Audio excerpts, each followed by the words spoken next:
our webinar. Thank you, Prof. Anis, how are you? Alhamdulillah, brother. How about you? Alhamdulillah. So glad to see you. MashaAllah. Yeah, likewise, we have not seen each other for many, many years and decades. But now technology has made it easy for us. That's right. That's right. Yeah. Yes, nice to see you, Professor Anis. My buddy, Hassan. How are you? How's your health? How's family? I'm now in Pakistan. MashaAllah. So glad to see you, brother. May Allah bless you.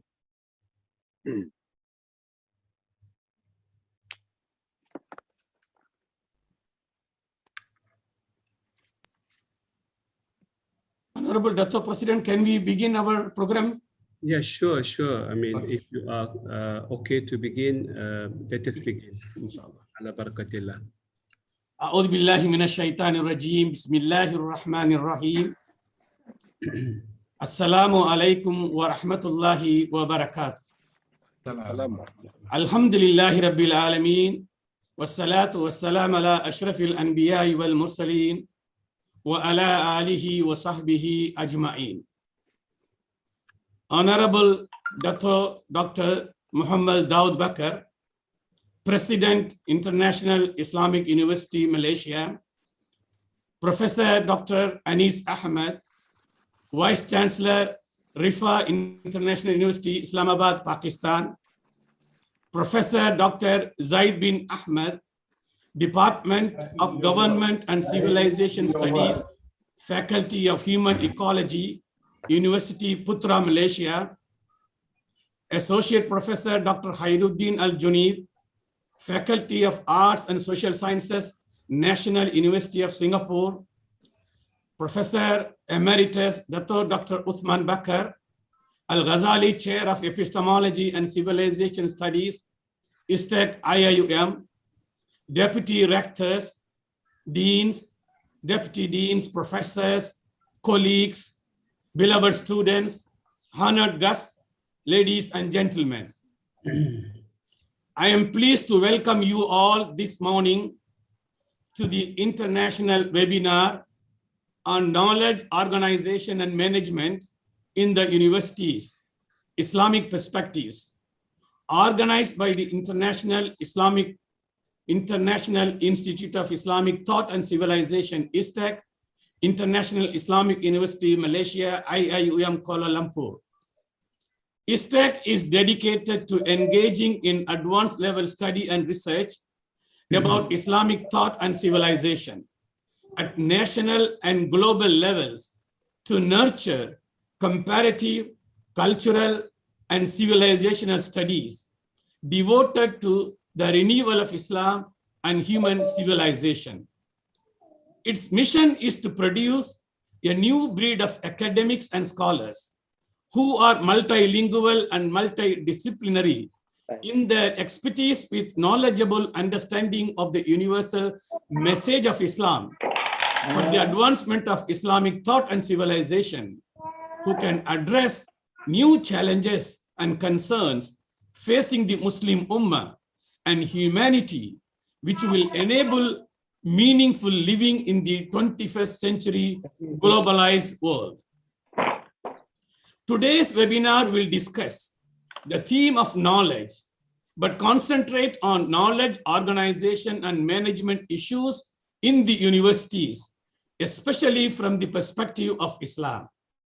As a theme of knowledge, today's topic is a continuation of the theme of knowledge advancement discussed during the last month webinar. There is no doubt that knowledge organization and knowledge management are important issues for modern societies, particularly for our times, because knowledge is growing at an exponential rate. The issues are significant for universities because they are the best examples of knowledge organizations or institutions. Knowledge organization and knowledge management are their daily activities. They are also the reason why they exist in the first place. Societies are considered progressive and advanced because they have accumulated plenty of knowledge in their hand and organize and manage it well. Therefore, we need to give serious attention to the issue of organization and management of knowledge. The problem we need to avoid is disorganized and mismanaged knowledge, because there will be many negative consequences. Our topic today is very much relevant to the current situation faced by universities.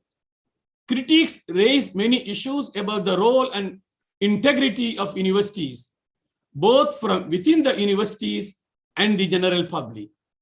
These issues include the quality of graduates, the perceived transformation of universities into market-oriented business organizations, and commercialization of university courses and programs, research priorities, preoccupation with rankings, and many others. However, if we think carefully, all these issues can be reduced to one fundamental issue: knowledge organization and knowledge management. It is a widely acknowledged fact that the quality of knowledge organization and knowledge management is the primary factor determining universities' quality. It is also an acknowledged fact that universities differ mainly because of the differences in the ways they organize and manage knowledge. In short, better universities mean better knowledge organization and better knowledge management. How can we tell which university is better than another university in terms of knowledge organization and management? A good example would be how a university structures its faculties, schools, or kulliyas, and further divides them into their parts, regardless of whether they are called departments, centers, units, or other names. This structuring and compartmentalization of academic programs into their academic units are familiar examples of what we call knowledge organization. There are many other aspects of knowledge organization. Knowledge management would refer to how a university would manage its growth and development, and manage present and future changes in knowledge terms. To know more on these issues, we hope our honorable panelists would be able to enlighten us. Many factors determine the particular shape that knowledge organization and knowledge management would take in each university. One of them would be the philosophy of knowledge adopted by the university in question. Since the webinar today will dwell on knowledge organization and management from Islamic perspectives, we cannot avoid referring to the philosophy of knowledge, particularly Islamic philosophy of knowledge. The International Islamic University Malaysia is an established Islamic university that is well known throughout the world. However, not many people know about its philosophy of knowledge, organization and management, how its philosophy is regarded as Islamic, and in what aspects and in what respects its knowledge organization and management are different from the other universities. We hope these issues will be clarified in this webinar. We are most fortunate to have with us as a panelist the Honorable President of International Islamic University Malaysia, Dr. Muhammad Daud Bakar, whom we hope would enlighten the audience on this matter. The university tradition has a long history in Islamic civilization. That tradition began in the 9th century, well before it began in the West. Therefore, Islam originated a new philosophy of knowledge organization and management well before the West. And this knowledge philosophy and its accompanying practices influenced the West. As a matter of fact, many of the elements in this philosophy and the university tradition introduced by Islam survive to this day. Unfortunately, many Muslims wrongly assume that these elements are borrowed from the West, since they do not know their own intellectual and educational history. An excellent example of these borrowed elements is the academic chair. The English word chair used in the modern academic world is a translation of the Arabic word kursi, and the word is retained in the Malay language. Muslims familiar with the history of the university tradition in Islam would find the knowledge of that valuable history to the kind of discussion we intend to have in this webinar. Furthermore, we sincerely hope that the topic of today's deliberation would inspire us and others to reflect on the various kinds of challenges faced by contemporary universities, particularly as viewed from the perspectives of Islam. Without taking much of your time, let me end my welcoming speech by thanking you all for your interest and participation in this international webinar. We have with us our Honorable Dr. Muhammad Daud Bakar, President, International Islamic University, Malaysia.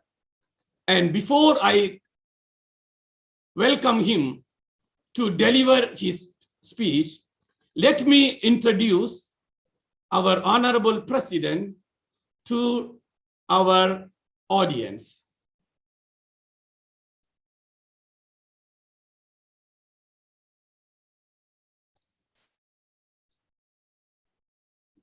Dr. Muhammad Daud Bakar has been appointed as the 8th President of the International Islamic University, Malaysia, IIUM, effective from 1st July 2019 until 30th June 2022. He is also founder and executive chairman of Amani Group, one of its flagship companies, namely Amani Advisors, is operating in few cities globally. He has recently been appointed as the chairman of the Federal Territories Islamic Religious Council, effective from 15th February 2021.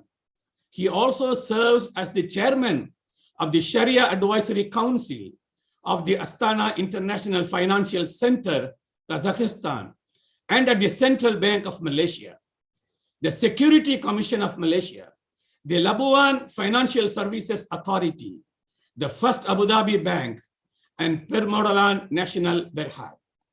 Dr. Daud is also a Sharia board member of various global financial institutions, including the National Bank of Oman, Amundi Asset Management France, Bank of London and Middle East London, BNP Paribas Najma Bahrain, Natixis Bank Dubai, Oasis Asset Management South Africa, Noor Islamic Bank Dubai, Morgan Stanley Dubai, Sedo Capital Saudi and Luxembourg, and Dow Jones Islamic Market Index New York, amongst many others. In the corporate world, he is a member of the PNB Investment Committee. He is also the 3rd chair professor in Islamic Banking and Finance of Yayasan Tun Ismail Muhammad Ali Berdaftar, PNB, at Faculty of Economics and Muamalat, University Science Islam Malaysia, OSI. In addition, he is the co-founder of Experts Analytics Center, Sindirian Berhad, and My Film. In 2016, he received the Award of Excellence for Outstanding Contribution for Sharia Leadership and Advisory at London Sukuk Summit Awards and Sharia Advisor Award at the Asset AAA Islamic Finance Award. In 2014, he received the Most Outstanding Individual Award by His Majesty the King of Malaysia in conjunction with the national level Prophet Muhammad's, peace be upon him, birthday. Under his leadership, Amani Advisors received the Islamic Economy Knowledge Infrastructure Award at the Global Islamic Economy Summit, Dubai 2015, by His Highness Sheikh Mohammed bin Rashid Al Maktoum, Vice President and Prime Minister of the United Arab Emirates and ruler of Dubai, October 2015.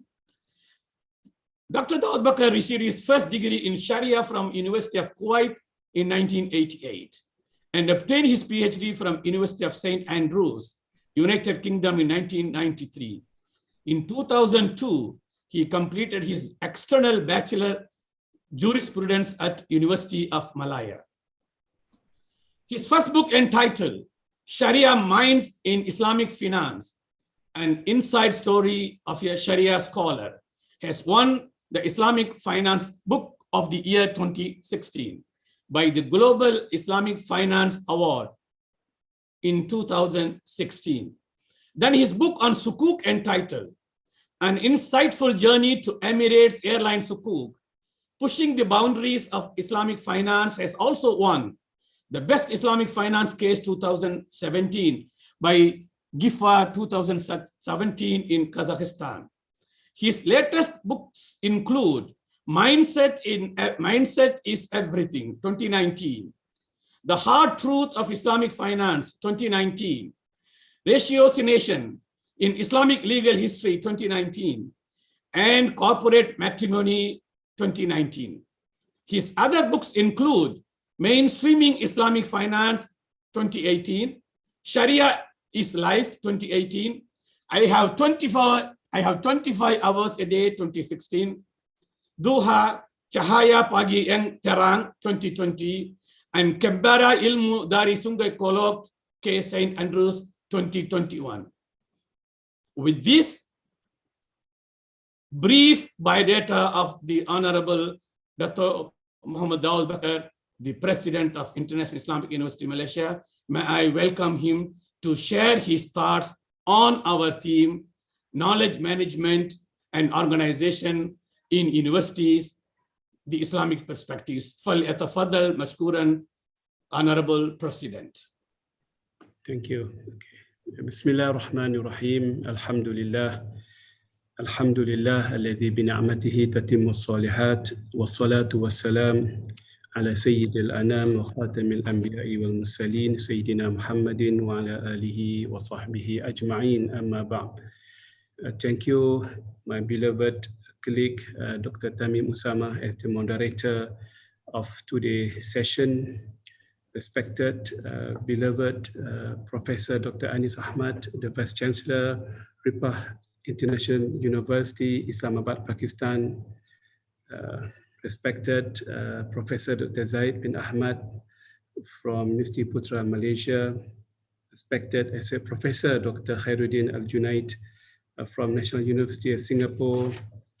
Respected Professor Emeritus Dr. Osman BAKAR, Al-Ghazali Chair at ISTAC-IIUM, learned and esteemed colleagues and participants, ladies and gentlemen, sisters and brothers, Assalamu alaikum wa rahmatullahi ta'ala wa barakatuh. Alhamdulillah, summa alhamdulillah, we express our gratitude to Allah subhanahu wa ta'ala for always blessing us to become the thinkers of the Ummah, those who have taken the assignment to contemplate and to ponder and to think, to create a new version of education, of not only education, but the way we deliver the knowledge in the best possible manner to impact and influence the ecosystem, the direct stakeholders who are the student and also the industry and the nation building at the end of the day. It gives me great pleasure to, on behalf of the university, on behalf of the Office of President, to express my profound gratitude to all the speakers who have agreed, who have kindly agreed to participate in this event, so that everyone around along this kind of digital platform can benefit from your excellent and ideas and insights. I'm not the most qualified person to talk on this topic. I have left academia for more than 15 years. have been involved very much in the private sector, in the corporate sector. Though I was an academic before, though I'm very active, alhamdulillah, still in producing books. Almost every month, been able to produce one, or if not every month, every 2 months for the past 2-3 years. So the heart of producing books and to create knowledge is still there, alhamdulillah. I mean, and that's why we are thankful for your participation and thankful for all the participants who take great interest to be part of this esteemed panel discussion. When the Prophet Muhammad sallallahu alaihi wasallam migrated from Mecca to Medina, and it opened up a new era altogether, education-wise, economic-wise, politically, militarily, the ecosystem of life. In fact, in my definition of Sharia, I disagree with the technical or the textbook definition of Sharia, which says Sharia is all about the aspect of faith, moral, and legal injunction, which is very much a library or textbook orientation. In education, in managing our theory of knowledge, we have to move away from the library and textbook definition to a clinical, if not to the functional theory of knowledge. That is one of the comments I have to start off. We need to move away from the very classical and very textbook because Islam is very functional. It's very, very living organization. Islam is a living organism in our society. So perhaps Sharia is all about ecosystem of faith, ecosystem of moral, ecosystem of legal injunction, best practices, policies, standard, performance, achievement, and what have you. So this is something which is missing in our education syllabus. To give one of the example, there are many other examples. So we need to reform our thinking process, how to make Islam functional, how to teach our students to take whatever we do, engineering, architecture, accounting, laws, and whatnot, more functional and more serving the very essence and the very function of Muslim on this planet. So in my book, I have been talking about the Sharia is about ecosystem, and the Prophet built the ecosystem for the first time. And he, sallallahu alaihi wasallam, make education open for all. The word open for all is very important, which was not a phenomenon even in the West. When they started learning the knowledge, they make the knowledge confined to the priests, to the churches, as well as to the royal families. Whereas in Islam, from day one in Medina, education is for all. Talabul almi faridatun ala kulli muslimin wa fi riwayah ala kulli muslima. So this is something, a very transformative idea of making education for all. Whereas in our society, on the reverse side, we are not making education for all. In fact, we are very backward in terms of upscaling. We just focus on the first degree and whatever higher degree education, but we neglect the entire community, the entire population, which needs to be transformed. And that's why it's first of the issue that we need to relook how to make our university, the so-called organization and management of knowledge, transcending the natural and the classical and the old way of doing of serving the knowledge. Knowledge is not for the elite of this community. The scholars are not elite people created and born for the elite people in the society. That's why in many countries, I have to say, in Singapore, in the northern part of Europe, knowledge is for everyone. If you are not performing, you are given another scholarship for you to upskill the knowledge for you to become a performing one in the society. No one is left out in any of this great nation. That's why there are many scholarships given not to those who perform in the society, those who are not performing intellectually in the society. And that was the very meaning of education. Talabul alim faridatun ala kulli muslimin wa muslim. Not going to the university, but giving them the access to every channel of advancing the knowledge and getting the knowledge. Education for all, started by the Prophet Muhammad sallallahu alaihi wasallam, but neglected by us in the 21st century as we speak. This is the first comment. We have to go back to the thinking process of Prophet Muhammad SAW when he made education for all. And when we become very much elitist in our approach, and the more we become specialized, knowledge, and we are left out in the society. And that's why when coming back from my own perspective, Dr. THAMEEM mentioned about the issue of integrity, issue of efficiency of knowledge, organization and management, and how to make ourselves more impactful, the quality of our graduates, and somehow the issue of commercialization has been used to not to move forward. Whereas from my perspective, a very open and honest opinion, we can't create the issue of commercialization as the issue that we are not moving forward. In fact, Islam combined the two perspectives to develop the mindset, the adab and the knowledge, and to develop the skill set in the society. So our job is to develop both sides, the skill set and the mindset, where the skill set has not been focused very much in our society, in the tahfiz education, in the Quranic education. And I'm also the chairman of MAWIB that Dr. THAMEEM mentioned just now. We have a few boarding schools focusing on the children of the orphan, the less fortunate, but we don't give them the skill set. We give them the Quranic mindset, but not the skill set of living, and they become the liability in the society. So we need to change that approach. So perhaps commercialization is something we need to have. One of the best treatises by Ash-Shaybani, one of the disciples of Abu Hanifa, is about Al-Kasbu, how to create the nature of working for yourself through the education level. And Al-Qurafi was saying, Al-Aslu Finnas Al-Kasbu, the very creation of human being, of our student, is to be able to work and to be able to have the skill set to work either by becoming employees or becoming their own job creator, if you like. So I think the second point I wanted to say, the academic organization and management should be able to embrace what is needed in the society and not to be selective. Oh, I don't like this one. This is too much. This is too worldly affair. This is too commercialized. I like something which is philosophical, which is very good to our heart, our soul. No, human is comprised of soul and soil. We are the human creation of soil and the soul.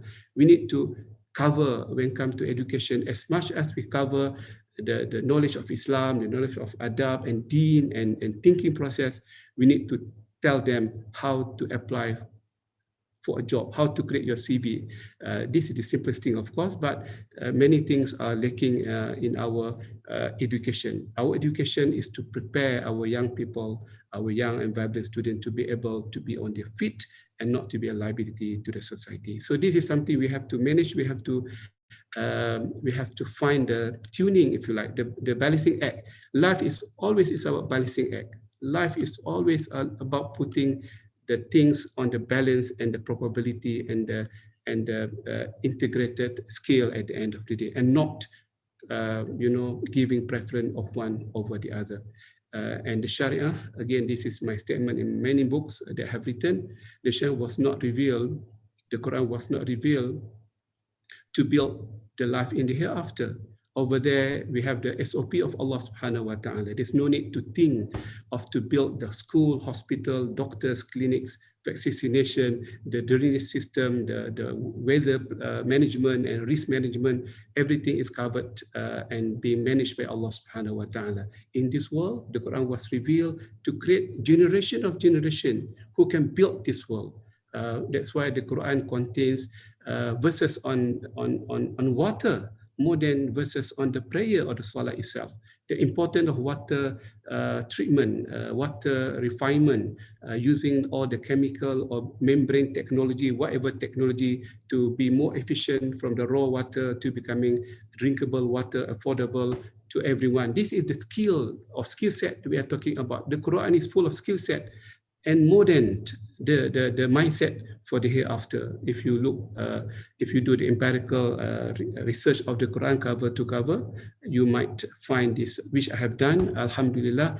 have found that with confidence, the Quran was revealed to build the life in this world and not in the hereafter. The hereafter is a passive world. Just go there and relax and rest, or to be punished. So this is the very nature of education, to prepare our generation to live in this world and to be able to be the champion and the leaders in all walks of life. So I don't think I have much time to go forward. I try to limit my comment to 3 or 4 points. I have given 2 points just now for all the scholars, intelligentsia to ponder and to think seriously. Are we talking about education for all as we speak? Are we still elitist in our approach? The second element, are we still living in the past, embracing and celebrating the history and not able and not keen to move forward to think the demand of our young generation in terms of work employment, which is very competitive. Without having career and work, they will not contribute anything. In fact, the whole maqasid sharia of deen, of family, of dignity will collapse because the importance of wealth in our current time. That's why some scholars, like I think, if not mistaken, who came after Al-Ghazali in his Maqasid al-Sharia, he said, well, sometimes the wealth, the al-amwal, become more important than anything else. And true enough, nowadays, wealth is the source of corruption, and that's why, cognitively speaking, wealth should be given more focus, as the time requires a lot of financial independence for the young people to move on and to succeed. What more if you do have the education for all policy, the upskilling? Nowadays, people cannot upgrade themselves when they got made redundant and they got, they are suffering from the COVID-19. There's no scheme to upskill people, which is very, very sad. In many countries of Islamic countries, including Malaysia, there's no focus. This is the time of focusing on the right education level at the right time.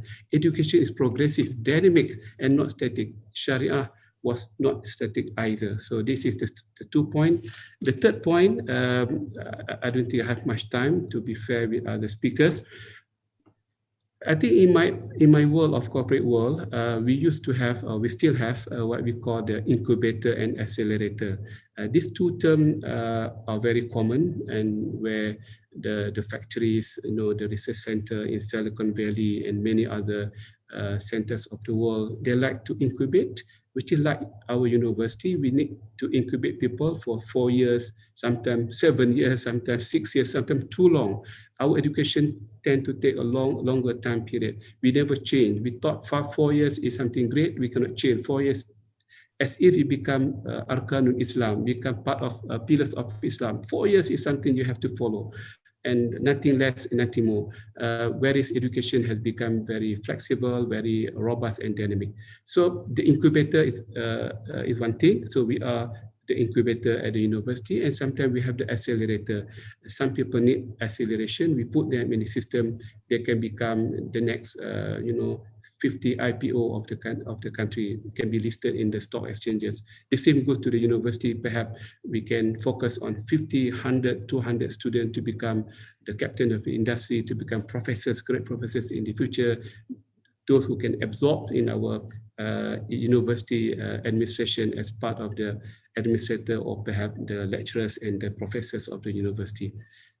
These two terms are becoming less relevant nowadays because it takes time, and they are not integrated and fulfilling the requirement of the day.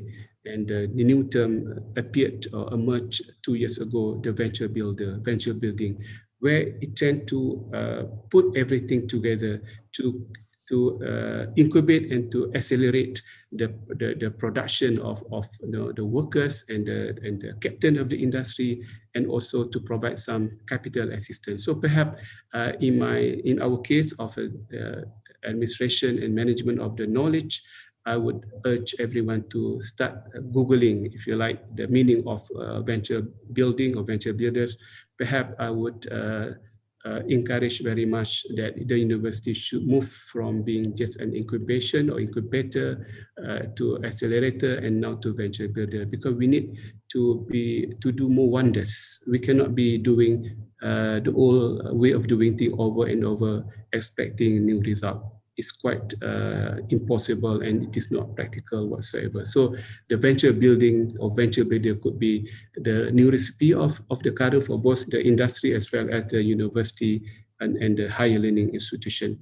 Last point, Dr. THAMEEM, give me another 3 minutes to conclude my half an hour speech. I think the word management is great, but it's not great enough, because management is the easiest thing to do, to manage the knowledge, the people of knowledge, the curricula, the syllabus, and the whole process of putting the syllabus and the delivery system of lecturing, of nowadays to do the digital platform and assessment, and so on and so forth. This management, the management is the basic of everything. So we cannot be celebrating if we are good in management without being good in other aspects. So I wanted to put another challenge to me and to all of my beloved colleagues in this forum. We need to move away from management to leadership.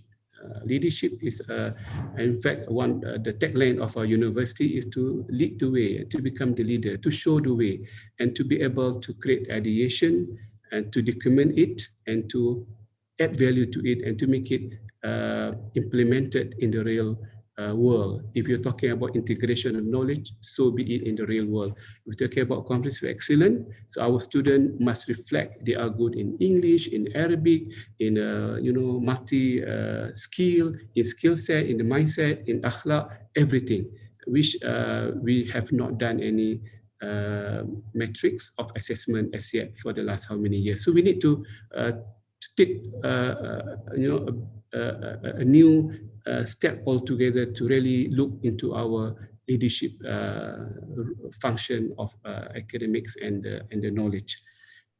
Again, this is great, but not great enough. Again, I'm taking from the other perspective of the great scholars in the Maqdisi Rise of Colleges, in the biography of the scholars. The more we read the biography of the scholars, the better our students are not being exposed to the biographies of our own scholars. This is a shame, basically.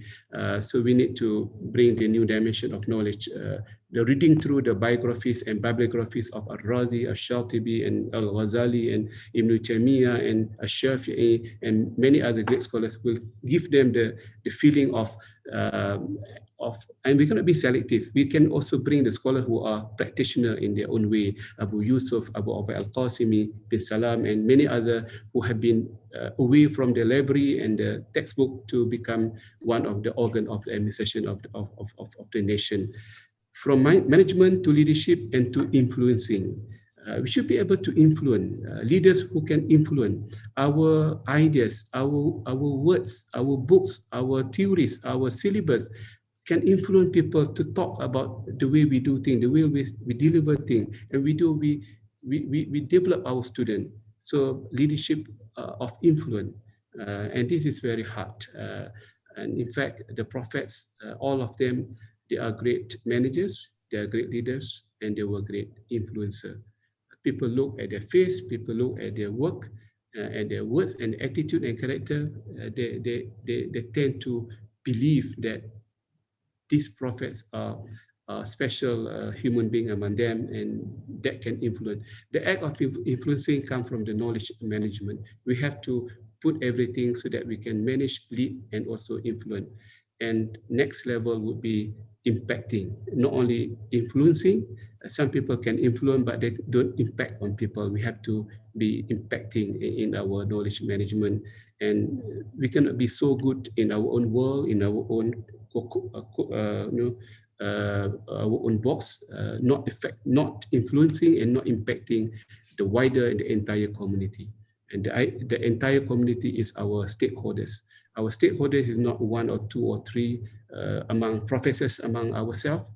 The education is for all, and we need to be influencing and impacting the entire community at each level of the community. The less intellectual they are, the better for us. This is the challenge. We are not celebrating if we can produce great books that can, raise so much of niche, but we should be celebrating if we can change the entire community, as the Prophet did in their knowledge delivery system. Last but not least, sustaining. So after we are managing well and leading well, influencing and impacting the ecosystem and the stakeholders of education, student, the academic staff, the library, the research, and the community, the industry, the nation, the leadership of the country and whatnot, we should be able to sustain. So we are known as men of delivery and men of making things sustainable. I think with that, Prof. Dr. THAMEEM Usama, I have to thank everyone for your kind listening. May Allah subhanahu wa ta'ala give us the mental courage. This is the most challenging part of it. We need to train our students to have the mental courage before they can have the physical courage to take on new responsibility in the society. Managing knowledge is very difficult, it's very challenging, but always very rewarding at the end of the day. Thank you very much for this opportunity. May Allah subhanahu wa ta'ala bless this forum. I have to seek an apology to leave the session by 11 because I'm expecting the visit by the Deputy Speaker of the Parliament coming to see me for a very urgent matter at 11 a.m. I try to reconnect if I have the time afterward. Thank you. Assalamu alaikum wa rahmatullahi wa barakatuh. Thank you very much, Honorable Dr. Muhammad Daud Bakar, for your thought-provoking and stimulative speech.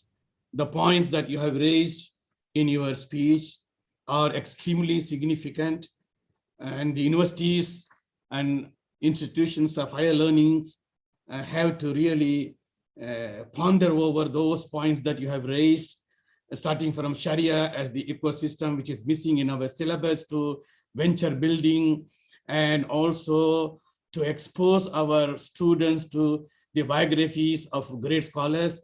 Many important points have been raised by our Honorable President. Thank you, Honorable President Dr. Muhammad Daud Bakar, for your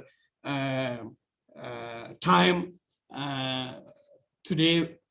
And inshallah, we hope to see you if your appointment with the Deputy Speaker is over, because towards the end, we will have a question and answer session, but this is up to our Honorable President if he is free. So thank you once again, Prof.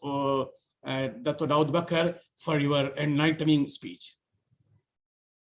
And with this, we move on to our second panelist, who is none other than our beloved Professor Dr. Anis Ahmed, who is currently the Vice-Chancellor of Riphah International University of Islamabad, Pakistan. And to briefly introduce Honorable Professor. Professor Dr. Anis Ahmed is an outstanding Islamic scholar. He specializes in Islamic jurisprudence and da'wah. He is Meritorious Professor of Comparative Ethics and Religion and founder, Vice-Chancellor of Riphah International University, Islamabad, Pakistan from 2003 till date. He has previously held senior academic positions as Dean, Faculty of Islamic Revealed Knowledge and Human Sciences, International Islamic University, Malaysia, Dean, Faculty of Social Sciences, Founding Dean of Faculty of Usuluddin and Director General of Da'wah Academy of the International Islamic University, Islamabad. He also served as Vice President, International Islamic University, Islamabad. He is Editor-in-Chief, Islam and the West, a scholarly journal published from Islamabad since 1997. He has taught at national and international universities, including the Appalachian State University, North Carolina, and Temple University, Pennsylvania, USA, Lanzhou University, China, International Islamic University, Malaysia, National Defense University, Islamabad, Staff College and Civil Services, Academies, Foreign Services, Academy Islamabad, and International Islamic University of Islamabad and Malaysia. He was awarded University Fellowship by University of Science Malaysia in 2012. He has been a keynote speaker at international conferences, seminars, and workshops globally. He has published more than 90 research papers on socio-political and educational issues. He has contributed articles to the Oxford Encyclopedia of the Islamic World, New York and London, Encyclopedia of Islamic Economics, London, UK, and Encyclopedia of Islam, Turkey, the Muslim World Book Review, Leicester, UK.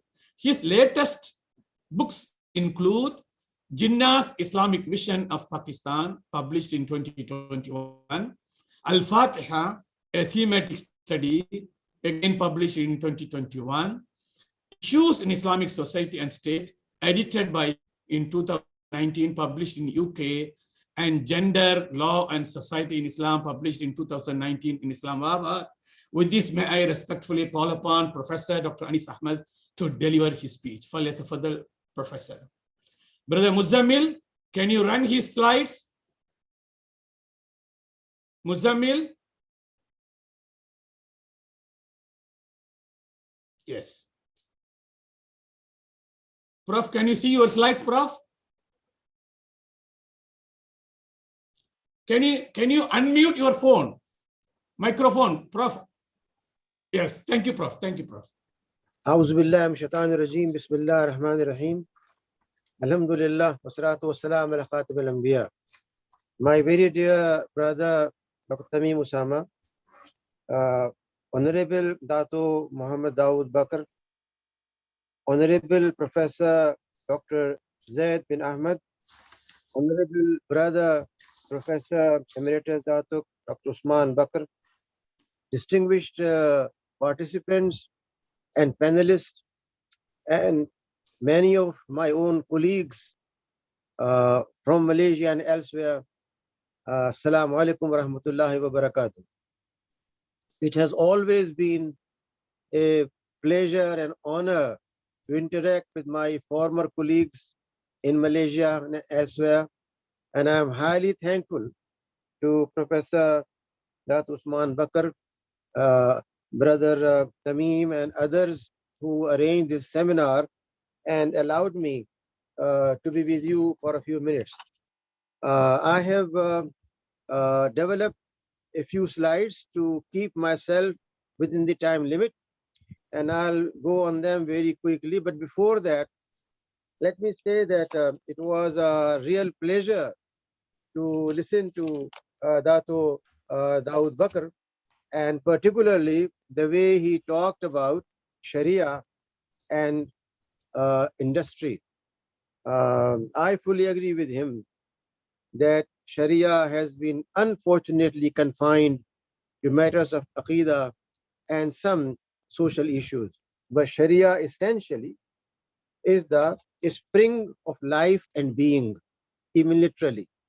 And at the same time, the so-called commercialization of education has to be seriously addressed by educationists, because once education becomes subservient to market, it loses its barakah, its impact, its transformatory character, which is its essential character.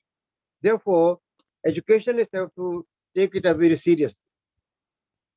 I also agree that leadership, particularly of those who are mujtahideen, and mujtahideen means those who are fully aware of Qur'an, sources, masadir, usul, and at the same time, they are fully aware of contemporary issues.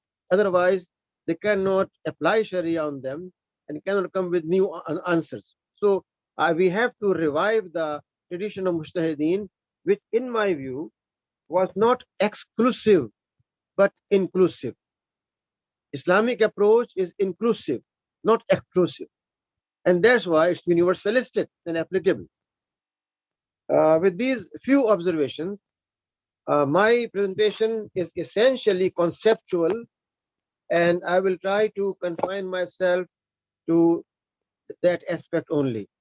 Next slide, please. The common view of knowledge that exists around us is that we are living in a world where knowledge race is going on. Universities are competing in terms of who can produce more and new knowledge. Similarly, those countries who want to progress are told that you must become part of knowledge economies. Again, the concept is essentially capitalistic, taken from materialistic philosophy of life, where economy moves everything. Then the ever increasing distance between the poor and rich has not been reduced, despite our claims that we have made education linked with industry. On the other hand, it has been increasing continuously.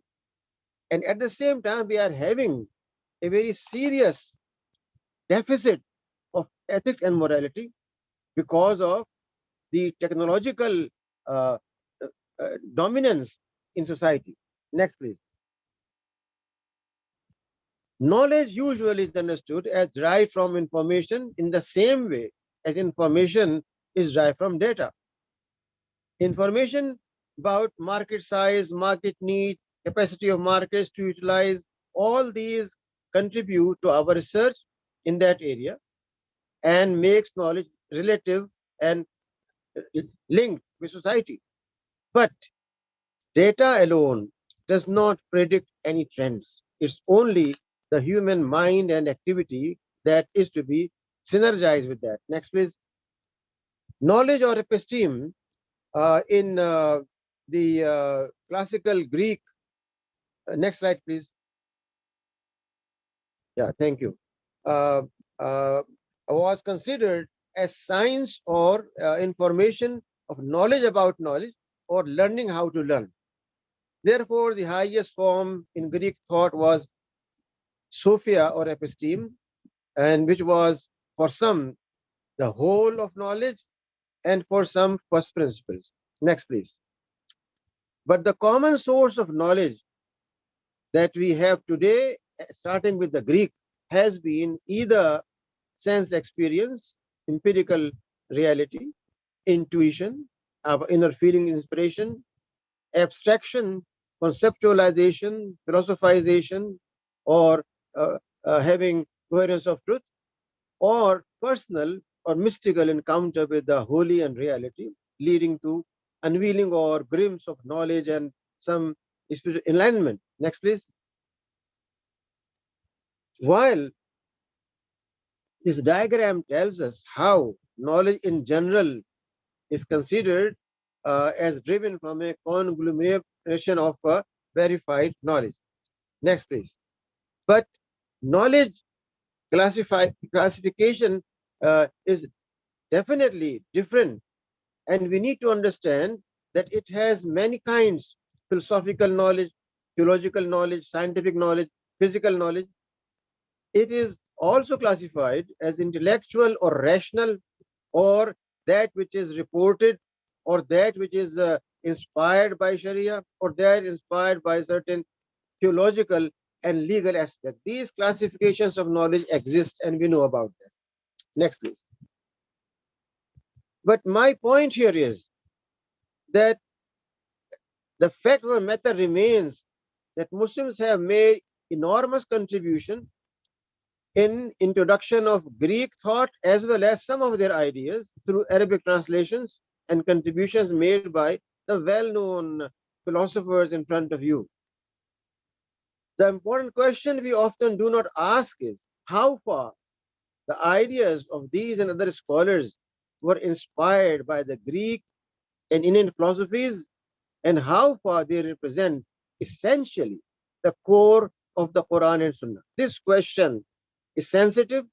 This question needs to be raised and discussed for quite some time.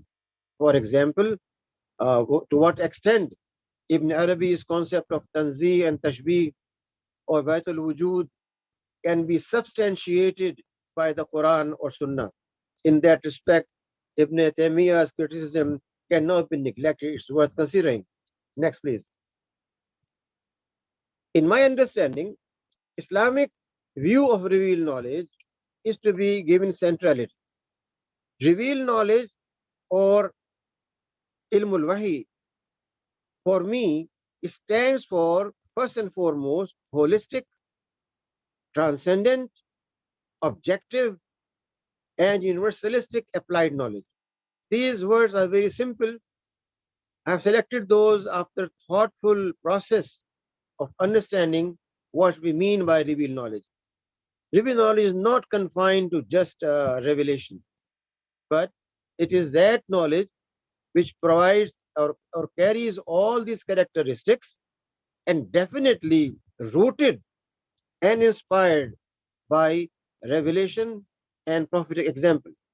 Therefore, we must understand revelation is from beyond an objective experience of truth and not an internal intuitive experience of truth. It's guidance based on evidence or burhan. That's what the Quran tells us. And that makes revelation highest level of knowledge. It envelops knowledge of the past, present, and future. Next, please. If you look into the Islamic sources, then we find that ilm or knowledge in the Islamic tradition is a major and basic category. Ilm is also a primary attribute of Allah subhanahu wa ta'ala. You have in front of you the ayat and their translation. As a generic and high frequency term, it is used at around 830 places in the Quran to indicate absolute knowledge of the Creator. Next, please. In Islam, knowledge leads to hikmah. And therefore, you find in the Quran quite often, the Quran talks about Allah subhanahu wa ta'ala's gifting not only hikmah and rushd, but also hidayah to selected persons, the Anbiya and Rasul, as well as it is available at different level to human beings. And therefore, whoever is given this wisdom by Allah subhanahu wa ta'ala is a great blessing on the person. Next, please. Therefore, Islam is essentially a culture of knowledge. And that begins with the first revelation in front of you. This cultivation of knowledge cuts across life of a believer, which means Islam as deen is not a matter of blind faith or aqidah, but a matter of culture of knowledge, knowledge-based aqidah, knowledge-based amal, knowledge-based planning, knowledge-based management, and knowledge is at the core of everything. Next, please. Then it assumes that human capacity is made available through knowledge. Allah subhanahu wa ta'ala has provided from day one to human being a quantum of knowledge. We are not sure about every aspect of that knowledge, but we know definitely a quantum of knowledge was given to Adam, and at the same time, through him, communicated to coming generations. And therefore, we have to thank Allah subhanahu wa ta'ala for blessing us with Islam, where knowledge enjoys a central place. Next, please. It is, in my view, not appropriate to call Islamic knowledge as faith-based, although we believe in the Quran and Sunnah. The very first wahi persuades human intellect to contemplate, to explore into his own being, his genetic development, building further on knowledge of objects given to him and produce beneficial knowledge. Therefore, the idea is not faith-based knowledge, but knowledge which is beneficial. And benefit is defined not in terms of the empiricist paradigm or the capitalist approach of translating knowledge into a material aspect, but knowledge which provides the holistic solution to problems, holistic development of human being and society. Therefore, it was a call to reason, to conduct inquiry, to explore into empirical world and discover truth. We cannot continue with the classical definition of knowledge defined in two domains. One, revealed knowledge, the other, empirical knowledge. In Islam, these distances and this division disappears.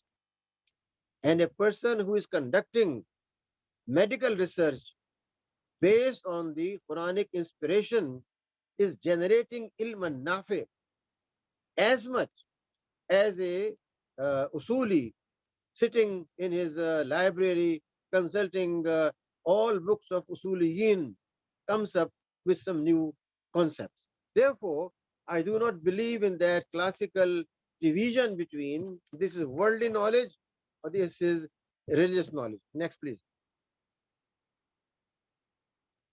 Knowledge creation makes the researcher more and more humble, more and more grateful, more and more thankful to Allah subhanahu wa ta'ala. And therefore the Quran tells us about such persons when they acquire knowledge, then this is how they behave. Next, please. Knowledge leads to Allah consciousness and khashya. And that means that a person who is involved in research in physical sciences has to be as much full of khashya as one who is trying to elaborate an aspect of tafsir while dealing with Quran or elaborating an aspect of hadith. Next, please. Knowledge becomes the basis of ranking. Those who are more knowledgeable, and it's not separate from amal either, because the Quran has already defined why you say something which you're not doing. Therefore, no separation exists between knowledge and amal. Knowledge stands for inclusiveness. It includes its application in human conduct behavior, and that knowledge is a burden which is not translated into action. Therefore, this ranking does not mean only philosophers, but those persons who are practitioners of knowledge. Next, please. Therefore, we find that production of knowledge has become an obligation in Islam. The ayah tells us very clearly that while jihad fi sabilillah is a farida, is an obligation, but this obligation is as much important as the other obligation. So the Quran says, not all of you go out for jihad, but a contingent, a group of people remains behind and goes in-depth understanding of Quran and Sunnah, social issues, problems, emerging trends. And when the mujahideen who have struggled in battlefield come back, they are enlightened, they share with them this knowledge. So knowledge is creation, knowledge is sharing, knowledge is a kind of struggle, striving. Those striving in the field or striving in the research lab are no different. Although the Quran has made it very clear that those who strive in the field cannot be compared with those who are doing zikr in the zawiya, in their shrine, in any other place, or even in madrasa. Nevertheless, the basis is production of knowledge, which has been made an obligation. Next, please. And that I call ethicalization, not Islamization, ethicalization, because I believe that Quranic principles provide ethical principles for the whole of humanity. As Dato mentioned in the beginning, we have taken Sharia in a limited sense. I believe the objectives of Sharia should be renamed as objectives of Insaniya. Every single objective, and around the end I will elaborate further about that, is directly linked with human beings and not just to people who are teaching fiqh and usul fiqh. Now the process of production of ilm nafi involves first and foremost rationalization. And here the Quran demolishes the concept that there is a difference between reason and revelation. It wants us to apply all tools of reason on revelation to understand it and to communicate it. So the Quran invites every believer to follow the path of knowledge, but definitely the highest knowledge and most comprehensive knowledge, which cannot be transcended, is that of Wahi from Allah subhanahu wa ta'ala. Next, please. The process also includes all kind of understanding, grasping, internalizing. So the Quran talks about it in several places. I'm not going to elaborate these references. You know all these references very well, better than me. Next, please. It also, next please, it also stands for a process of pondering and tafakkur. And next, please, tazkir, which means not only the zikr of Allah subhanahu wa ta'ala, but trying to recollect, remember, and remind about the history of mankind, learn from it lessons, and avoid those pitfalls. At the same time, produce and build a future which is representative of Islamic values. Therefore, it is an inclusive, comprehensive, holistic process. It is not just management, but it's an ongoing process of knowledge creation, knowledge dissemination, and knowledge application. Next, please. Similarly, reflection is part of their process of creating ilmun nafi. And next, please. The learning process, as I said in the beginning, that Islam calls for this learning process, and education essentially is a learning. A scholar is essentially a learner, not a teacher, but a learner. And this learning process makes both the murabbi and the one who is under his guidance, both of them makes ongoing learners of what is truth and what is right. Next, please. At the same time, it's a matter of interpretation. So the Quranic wisdom tells us that Sayyidina Yusuf was given this privilege, and therefore we need to develop that kind of approach where we interpret and understand and apply the Quranic principles, Quranic examples, Quranic episodes dealing with the earlier people, and all that requires the ongoing intellection, the ongoing pondering, the ongoing analysis of facts.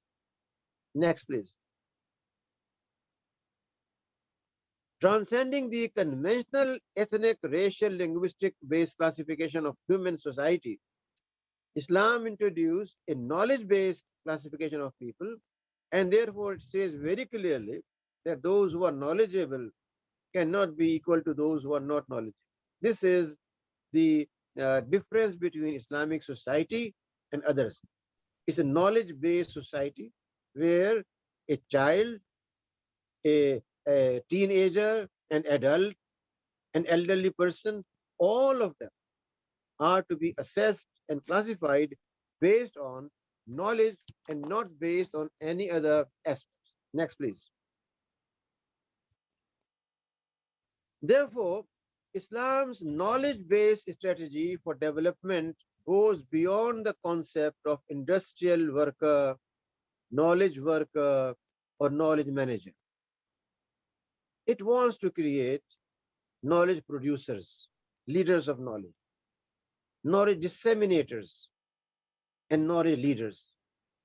This is very much what Dato said in the beginning, that we need leaders of knowledge, those who present by their own conduct and behavior how society is to be transformed. Therefore, knowledge and ilmun nafi becomes transformatory knowledge for the personality of individual, society, and state. These three personalities are transformed by knowledge production. It's not just knowledge management.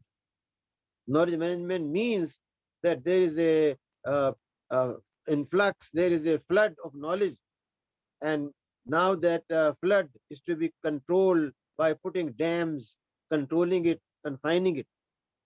That's not what Islam wants. Islam wants streamlining. Islam wants disciplined, organized knowledge from the early stage, not haphazard, not disorganized, but everything having a central conceptual basis, and therefore its knowledge production, dissemination, and knowledge leadership. Next, please. Now, the main issue which I think has been raised by this webinar is that how Muslim societies should behave in the post-colonialist period, while the ground reality is that they have become mostly knowledge consumers and not knowledge producers. Therefore, universities and even the early education institutions, I believe that we don't make scholars in universities, but we make scholars in elementary education. Unless you build from there, you create inquisitiveness or you create submissiveness. If you make them submissive by the murshid that don't ask questions, just believe what I'm saying, you can have no creativity. Even when the person has done 5 PhDs, will be not creative.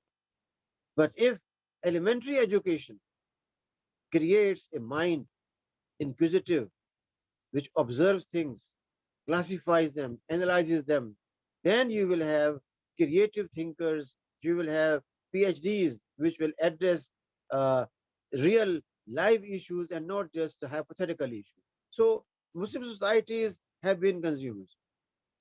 Most of education institutions in the Muslim world follow capitalist, materialistic model of education.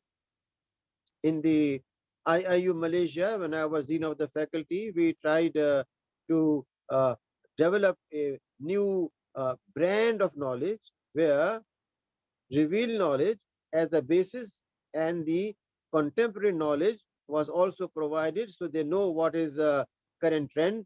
And then an effort was made to make a chemistry where these both mix, and ultimately they produce a new brand of knowledge.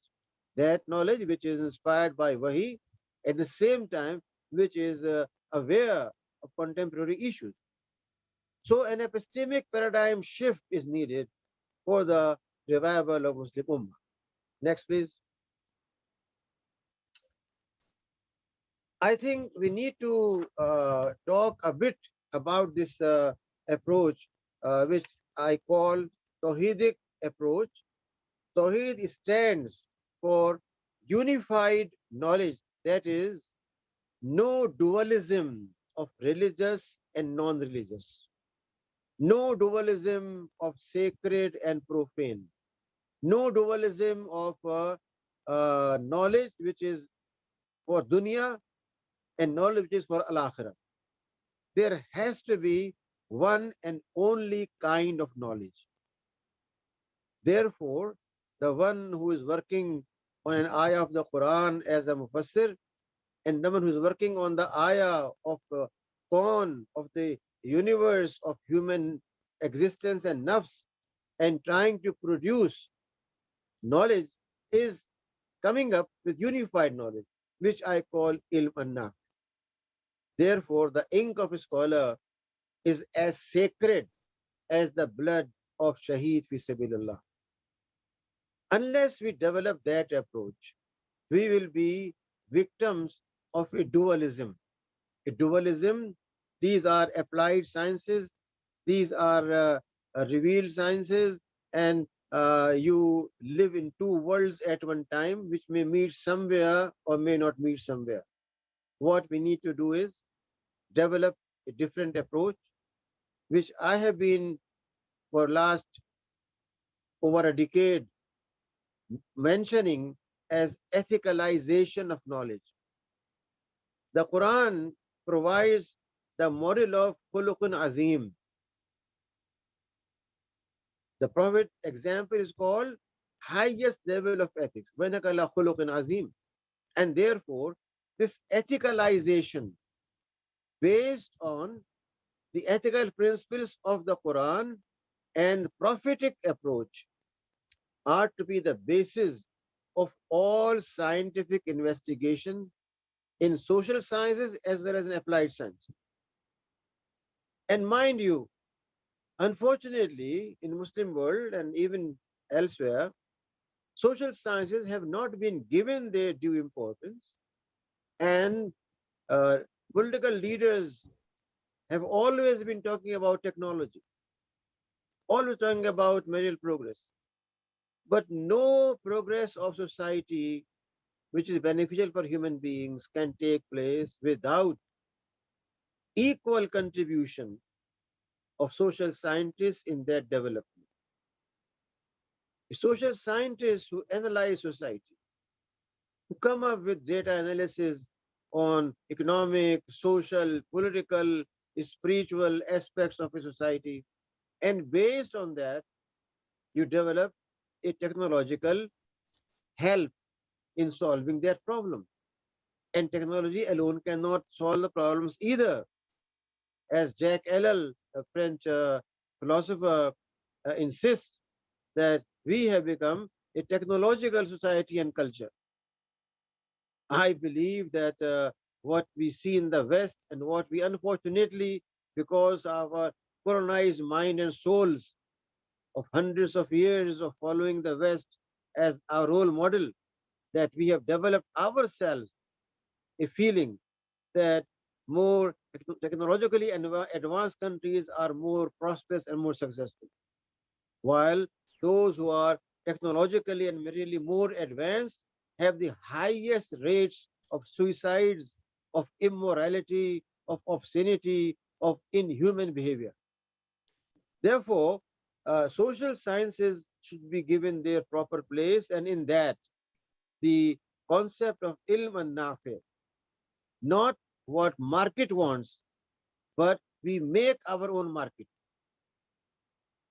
When we have ethicalized knowledge, it will attract customers by itself. Presently, we go for customer psychology, and based on their understanding, we design our product. That's what is done in all universities of the world. But what Islam wants is that we transform society, and that's only possible when we come up with our own product, our own brand, and that brand makes its own market. So it becomes a trend changer, not a trend follower. And that's the meaning of leadership.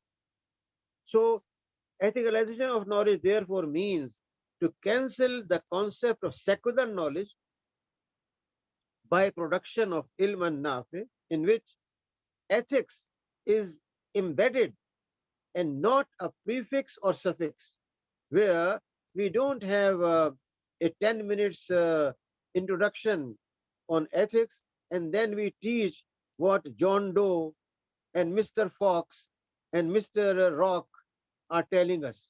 No, it has to be in the content, subject matter. It has to be in the methodology. It has to be in the outcomes. Everything has to be based and not just a matter of prefix or suffix. At the end, we make a dua and think that whatever we taught from Eric Fromm or from Maxwell or from Darwin or anyone now is blessed because we made dua at the end. Now that cannot work. It has never worked and cannot change Muslim society. Next, please. There is no need to search for a higher or lower level of knowledge based on Greek tradition.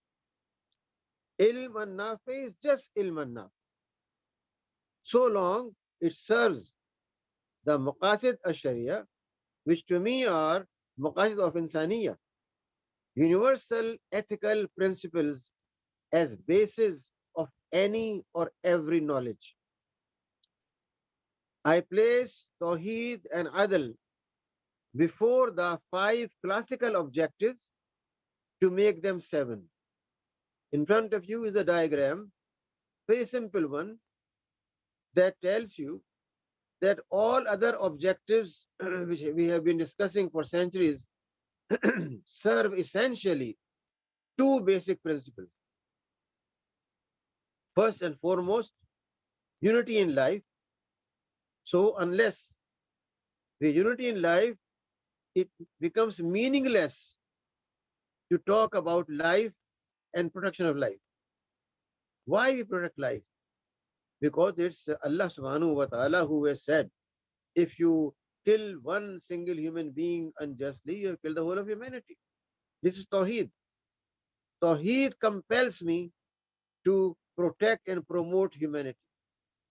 Tawheed compels me to use ta'aqqul, tafakkur, tadabbur, tafakkur, and so on and so forth. It's Tawheed. And secondly, it's a matter of adl, not just legal adl, not equality, but providing a concept, providing a person what one deserves. Adl means when you provide what is needed in proper place. It is not equality, which has been the subject of many Muslim societies where they follow blindly what is said in the West, and consequently they become advocates of, we want gender equality, economic equality, social equality. Indeed, human beings are all equal in the eyes of Allah subhanahu wa ta'ala, and same for the state. But there are levels of tafdeel not based on race, not based on language, not based on money, but based on their knowledge and creativity. And therefore, adl is not equality. Adl is not a matter of treating human beings like robots. Therefore, I have put these 2 principles ahead of the 5 known principles, and these 7 principles, in my view, contribute towards production of ilm an-nafi, which is not Muslim specific. Again, let me say, Islamic Sharia is not for Muslims, it's for the whole of humanity. If Sharia wants a Muslim to be truthful and sidq and haqq are obligation, then should I say that my neighbor who is a Tamil or Chinese or a Sikh or anyone is free to tell as many lies as possible, but only Muslims should hold to truth? Does that make any sense? If Sharia says that human life is valuable, should I say that let's protect life of Muslims, but all those who are other than Muslims, the Buddhists, the Hindus, the Christians, the Jews, let them die the way they want? It's not our concern because Sharia is for Muslims. Should we say that since the Quran wants us to be honest and fair in our family matters, then I say that Muslims should observe sex ethics judiciously, but let the non-Muslims neighbors of mine be as much licentious, free in sex, and do it publicly in obscene manners, because Sharia is for Muslim, not for them. What's the meaning of that? Every single principle of Sharia is directly relevant with every human being. If Sharia prohibits from theft and says that you must face consequences, you are a habitual thief, You broke in a shop, you took from there gold and diamonds, then you broke another shop after a month. You have been doing it continuously. Should we say that you are a very creative thief because you know how to unlock the digital locks and how to intrude in and how to take gold and diamonds without leaving any trace of who was the thief so creatively, and give you a prize for your creation, or give you exemplary punishment? Now, should punishment will be only for Muslims? And we say that no, since the thief is not Muslim but a Buddhist, a Christian, a Jew, therefore we will not punish him. Punishment hudud are only for Muslims. Is that logical, scientific, rational, acceptable in any society? Therefore, we have to approach Sharia from a different angle. It is not a property, a monopoly of Muslims. It's a heritage of the whole of humanity. And that makes our knowledge approach completely different. Knowledge which is for humanity, where definitely Ummah is at the core. Therefore, this simple diagram which is in front of you has taken me quite some time to develop and link it together. Every single aspect in that is synergized. And that synergy is at the top due to our concept of unified life, life which does not accept dualism.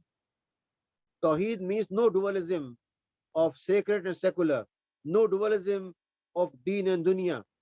But your deen is so comprehensive, it envelops dunya and al-akhirah, both. That is deen. So unity of deen, unity of life is the basis of all other so-called objectives, which I understand are objectives of insaniya. And only when we observe our knowledge production, dissemination based on these 7 principles, then we can have a sustainable society. We can have solutions for poverty, hunger, hate, for violence. You think of any area, and these 7 principles provide the basis. My discussion from the beginning has been essentially on concepts, on conceptually how we look on unity of knowledge and how we should try to proceed and liberate ourselves from the classical approaches of classifications of knowledge, but we go and work out simply ilm an-nafi, which has been defined already as that knowledge which serves these 7-fold principles of humanity. If these principles are served, then that knowledge in nuclear physics, same knowledge in nanotechnology, and same knowledge in usul deen becomes ilmun nafi, or else it becomes a burden. It cannot bring transformation of society, which in my view is the basic purpose of knowledge. Knowledge brings transformation of individual, transformation of family, transformation of society, transformation of state, and ultimately transformation of global approaches in place of the selfish, self-centered, individualistic materialism and empiricism. We substitute that with a more humane, more rational, more beneficial, more sustainable concept of knowledge based on unified approach in life and not fragmented approach in life. This is very briefly what I thought I should share with my colleagues in very simple words and as briefly as possible, and not beyond the limit of 30 minutes that was allotted to me. Inshallah, if there are any questions and any strong disagreements, I will welcome those very much. I have always learned from my colleagues when there is intelligent questions and discovered how little I know about those areas. And this mutual effort of helping each other by critical approach, by challenging issues, helps us in further production of ilm and nafi. I believe universities have to focus on ilm and nafi and not just knowledge economies as claimed by the global meetings of vice chancellors I have been attending.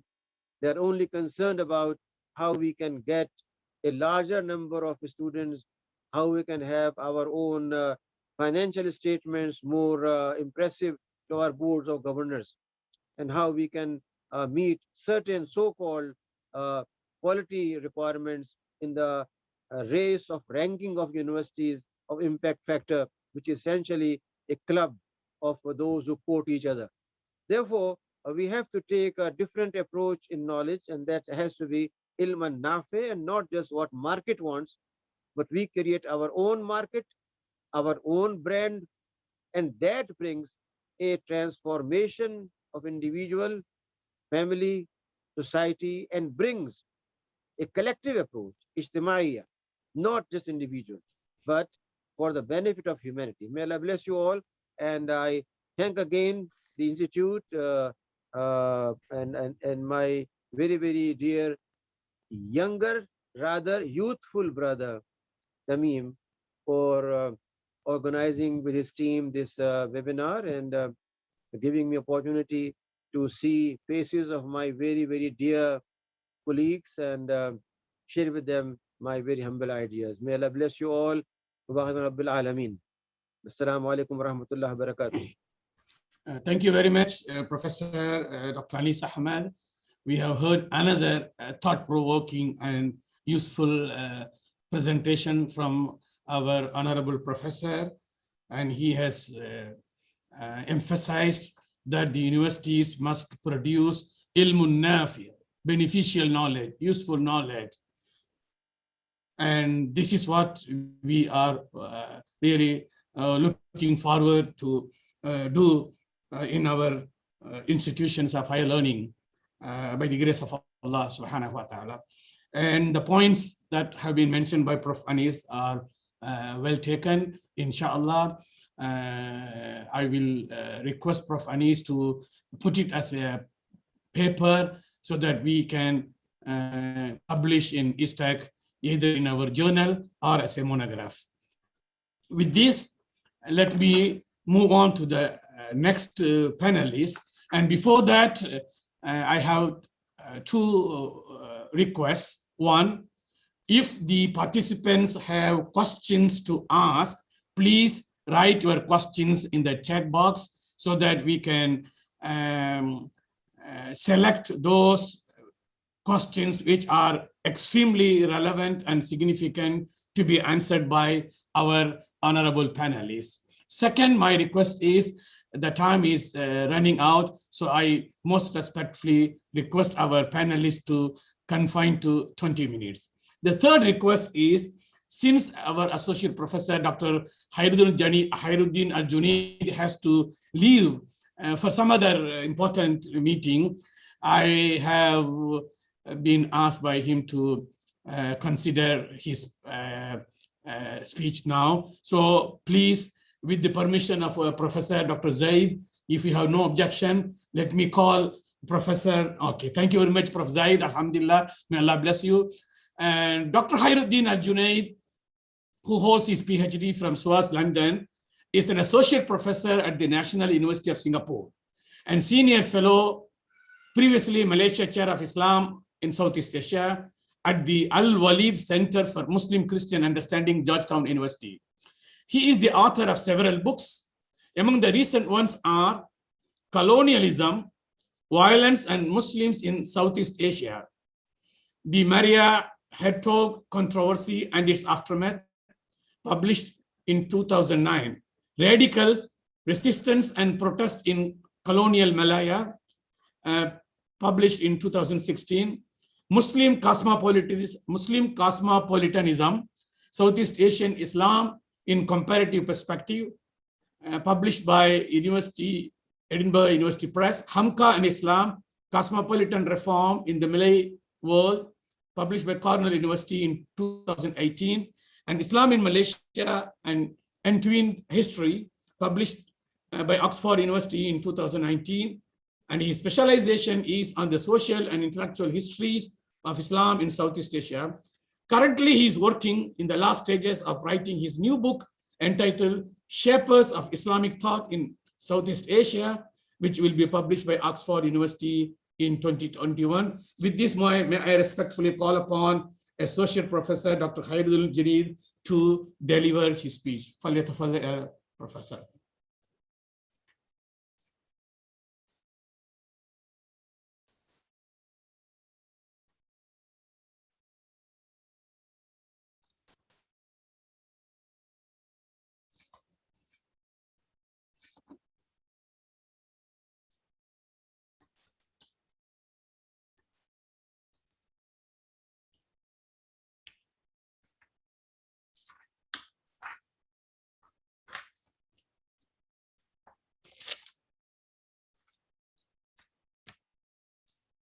Prof. KHAIRUDDIN, can you please unmute your...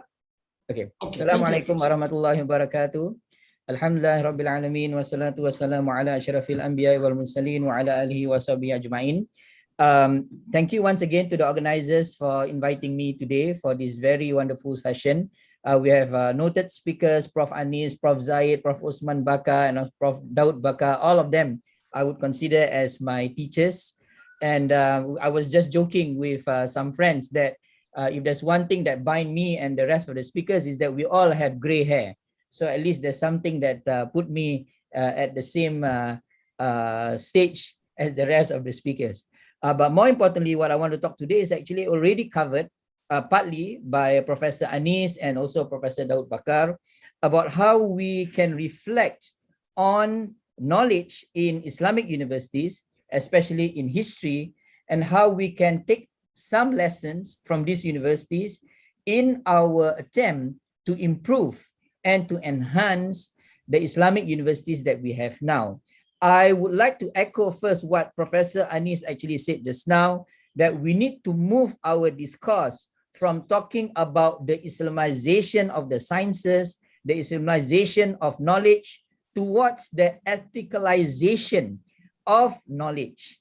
And this movement is necessary because we thank all the scholars in the past for bringing about this discourse on Islamization of knowledge. But like all knowledge, we need to move on, we need to develop further, and we need to come out with new ideas, new discourses that will bring the discussion about knowledge, about universities, about institutions to the next level. Because we are talking about knowledge today, I will talk about a lot of books. So some of the books that will be mentioned here are the books written by our respective speakers. I have 20 minutes, so I'm going to move a little bit faster. The title of my talk is basically Knowledge and the University, Perspectives from Islamic History. I will just say very briefly, give some models of universities in Islamic history. We need to talk about these universities very briefly because this will tell us that we do have models that we can look at. And again, I would like to echo what Professor DAUD BAKAR said just now, that we need to dig and discover and research more about the scholars of the past, about the institutions of the past. So one of the books that I hope that I can write someday, and I think I will, inshallah, is on the stories of the Islamic universities in history. So may Allah give me good health to do this. And I will move on to talk about the philosophy and functions of knowledge. And here I will draw a lot from the writings of Professor Zaid and more so from Professor Osman BAKAR, whom I always talk to nowadays almost every day about issues of knowledge and other things. And then I'm going to delve into the future of Islamic universities. And here I will extend what Professor Anis was talking about just now. We need to move on, move forward, and change our approaches to our universities in order for us to be groundbreaking institutions that we were before. So to begin with some models of the past universities in Islamic history, and I'm going to move very fast with this one, we have many models that have not been studied enough.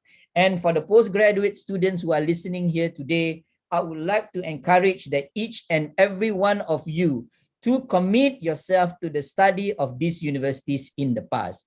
They make for very good PhD and master's theses, and it is something that we need to do. So we need to study the first university that was developed in Tunisia and developed by a woman. So sorry that we don't have any women speaker today. I wanted to start with this, that a Muslim woman was responsible for the creation of what could be considered as the earliest form of university in the Muslim world.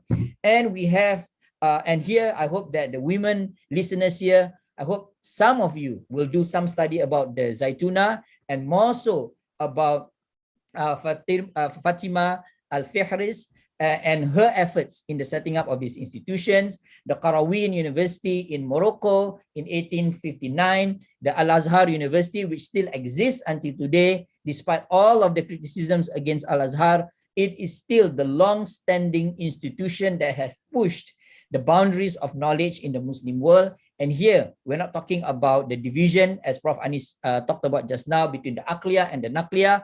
Al-Azhar was also a lab for scientific studies.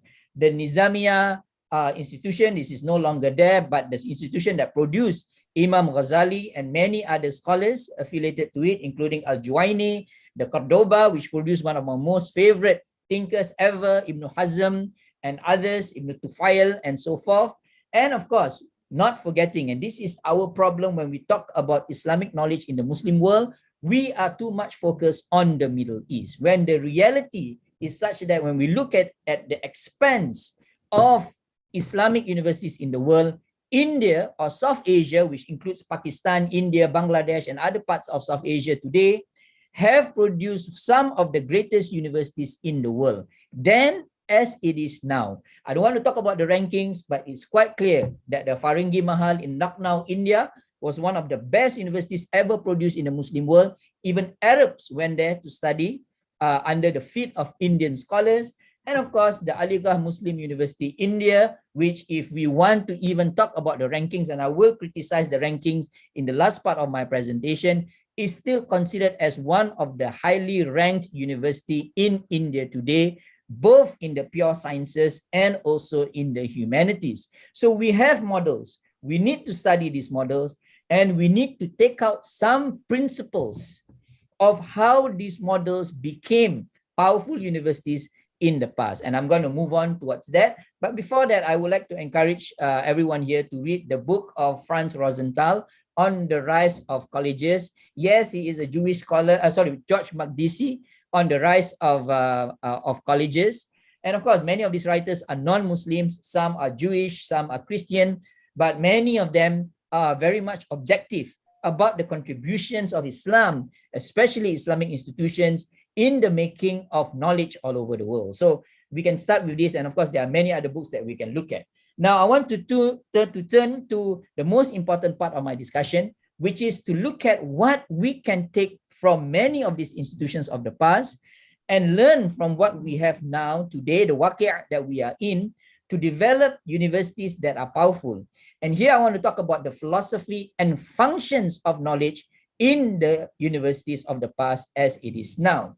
Now, one of the functions of universities in the past, and here we're talking about universities in the Muslim world and also in some parts of the non-Muslim world as well, is that the Muslims, the universities function as a hub for the unification of knowledge. So again, to echo what Professor Anis talked about just now, there was no division between the sciences and hard and fast division between the sciences and the humanities in the past. In many of the Muslim universities in the past, every scholar would have to study philosophy.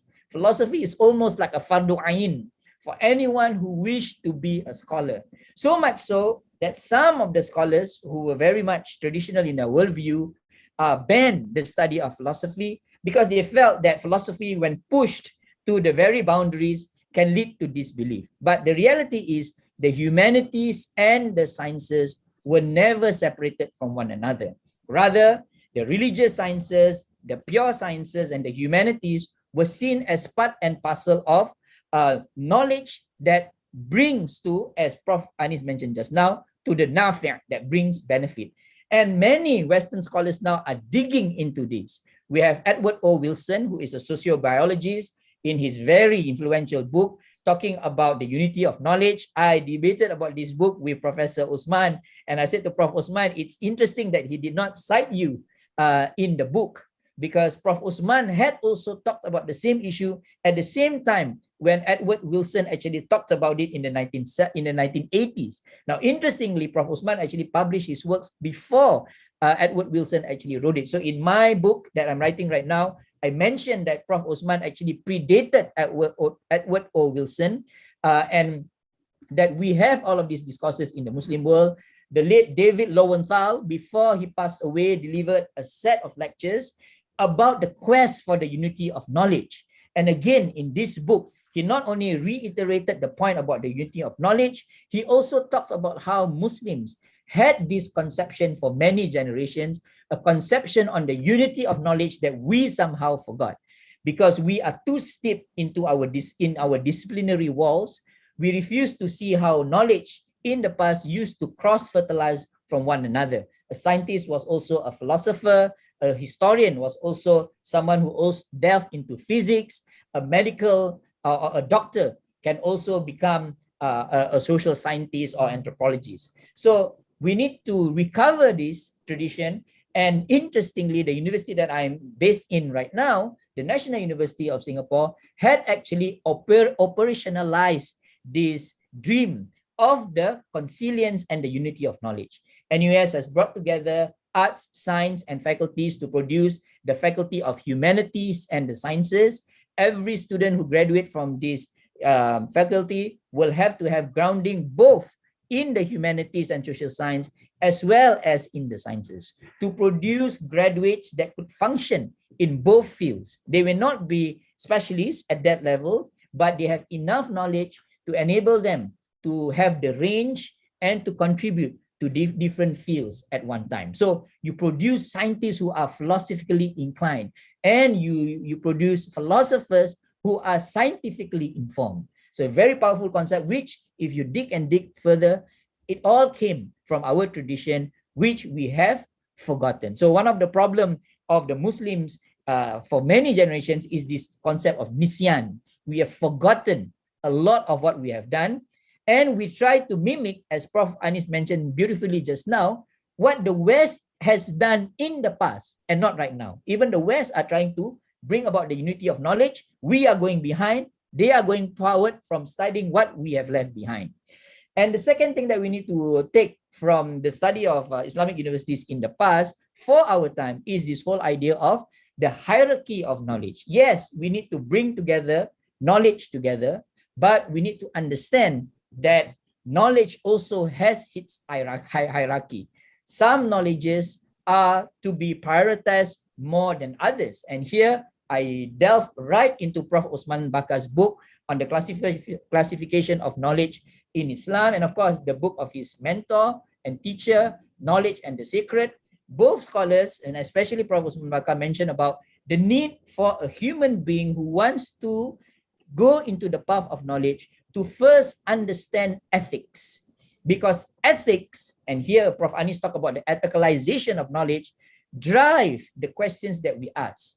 An unethical scientist would ask questions that would bring about inventions that can bring harm to society. And we can talk about the great Einstein, but he was also responsible for the discovery of the atomic function or the function of atoms that lead to the creation of the atomic bomb. Ethics ought to be in the highest level of the teaching of a scholar. And in the past, universities actually stress on this before people study other things. And that's why in the Islamic tradition, it is important for us to study adab. It is very important for us to study akhlaq, which the author Miskawih actually emphasized before we study other sciences. And here I want to talk about Prof. Zaid's book, and that's why I asked Prof. Thameem whether I can go first. Sorry, Prof. Zaid, about this. And he has this very, very interesting diagram in his book, which he shows how Ibn Khaldun actually conceptualized the hierarchy of knowledge during his time.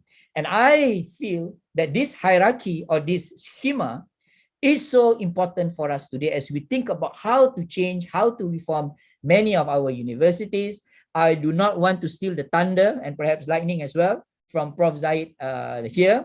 But all I want to say here is that in many of these, the minds of the scholars of the past, in the great universities of the past, they emphasize on knowing the importance of God and his creation before the development of other sciences, and even dreams, which is now a big debate in psychology and anthropology, was part and parcel of the curriculum of many of the universities in those days. So Prof. Zaid, I hope you can talk a little bit about this later on.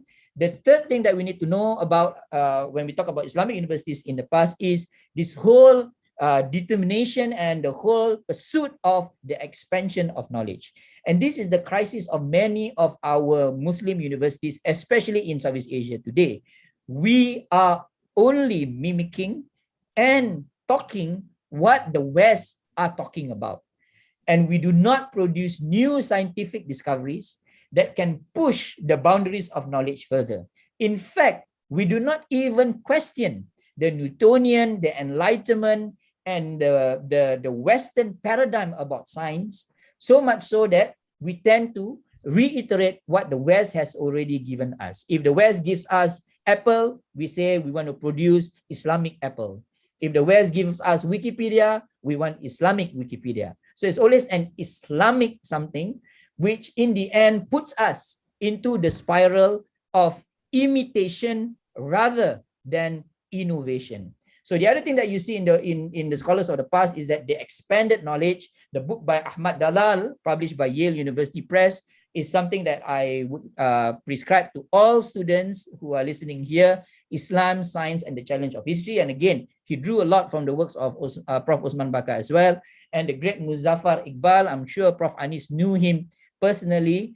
Islam and Science shows the breakthrough in scientific discoveries in the Muslim world. And of course, because of this, because of the will to question Greek philosophy, Greek science, Roman discoveries, Persian mathematics, we produce people like Al-Hazen, who was not only the first true scientist, the father of modern optics. We wouldn't have these spectacles without him giving us the theory of how optics can work.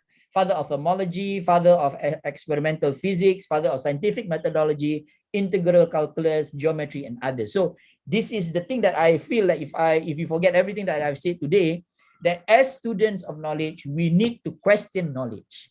As students of knowledge, we need to push the boundaries of knowledge and do not accept the maxims and axioms that we have internalized from the West and even from our own tradition. Because as the two speakers have mentioned just now, Professor DAUD and Professor Anis has mentioned just now, we need to question whether our understanding of the Sharia, for example, ought to be reformed. And I am no expert on this issue. I leave it to the experts to talk about it.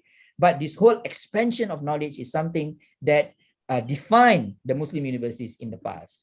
And then, of course, as mentioned just now, the democratization of knowledge. Knowledge is not for the scholars. Knowledge is for everyone. Now we have universities offering MOOCs, they call it, modules that are given for the public.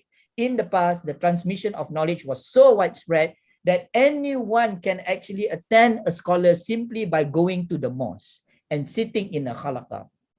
And a lot of books have mentioned about this. Jonathan Berkey book on the transmission of knowledge in medieval Cairo talks about how not only the Al-Azhar was actually a hub of knowledge, but the mosque as a whole were places where people learn.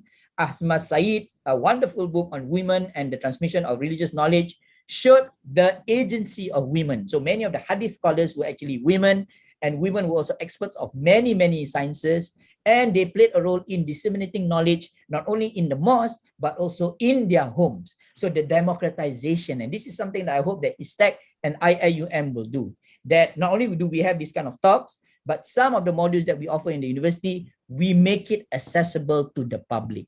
You can only change the world when you go to the world. The world will not come to you. And we need to bring the knowledge to the world and bring it out there into the societies. And of course, one of the instruments that we can use for this is actually the Waqaf. The Turkish are very, very much advanced in this. They have produced a lot of Waqaf university. Malaysia has a lot of Waqaf that has been directed now to universities, but we can do more. And we need to tap on Waqaf to fund a lot of our scientific research. I dream of a day where these wakafs are used to set up chairs in university. As I discussed with Prof. Osman, the chair that I got, and Prof. Osman was also part of, the Malaysian Chair of Islam in Southeast Asia, was part of an endowment, a wakaf, that was given by Prince Al-Walid. But we need to set up a lot of these chairs to produce more scholars in future, and we need to tap on our wakaf, not only to fund, for example, social projects, but to fund scientific and knowledge-based projects. And then, of course, we need to practicalize this knowledge. In scholars of the past, turn many of their ideas, philosophical ideas, into real products. And this is something that we are lacking in. China, America, and Europe, Japan, as well as Taiwan and Korea are now at the forefront of most of the inventions that the world is using today. There is nothing that you are using right now in front of you, be it your phone, your computer, even the cup that you have in front of you, that is not produced by China or India or Korea. But the Muslim world has been left behind. So if you ask, and Yusuf Qaradawi wants this question, if you ask Muslims what they have produced in the current world today, the answer would be kebab, right? The answer would be kebab. That has become universal. Kebab and biryani is now a product that the whole world knows. But when we talk about technology, when you talk about scientific discovery, when you talk about other inventions like handphones and so forth, we have not produced anything of value to the world. But we are 1/6 of the world. 1/6 of the world is not even producing one item that the whole world is using. So one of the things that the scholars do in the past is to produce real products that are now used until today. Coffee, university, the concept of university is actually an Islamic concept. Algebra, optics, toothbrush, even the toothbrush that we use today, shampoo and soap and soup, all of these, even the guitar, is actually produced by Muslims. So we need to start this. We need to think about our universities, as mentioned just now by Prof. Daud Bakar, as labs, incubators, where real products can be produced, and for these products to not only benefit Muslims, but the world in as a whole. So I'm going to end with this very quick conclusion. Sorry for THAMEEM, I've exceeded maybe 2 minutes. Okay, no problem. Yeah, that we need to think now about the future of our Islamic universities. The first question I would ask is, can we even drop the word Islamic? Can we drop the word Islamic in our universities? It seems very difficult. It is a very controversial question to ask, but really, if we drop this word Islamic in our universities and call it Al-Zaituna, there is no Islamic there. Al-Azhar, there is no Islamic there.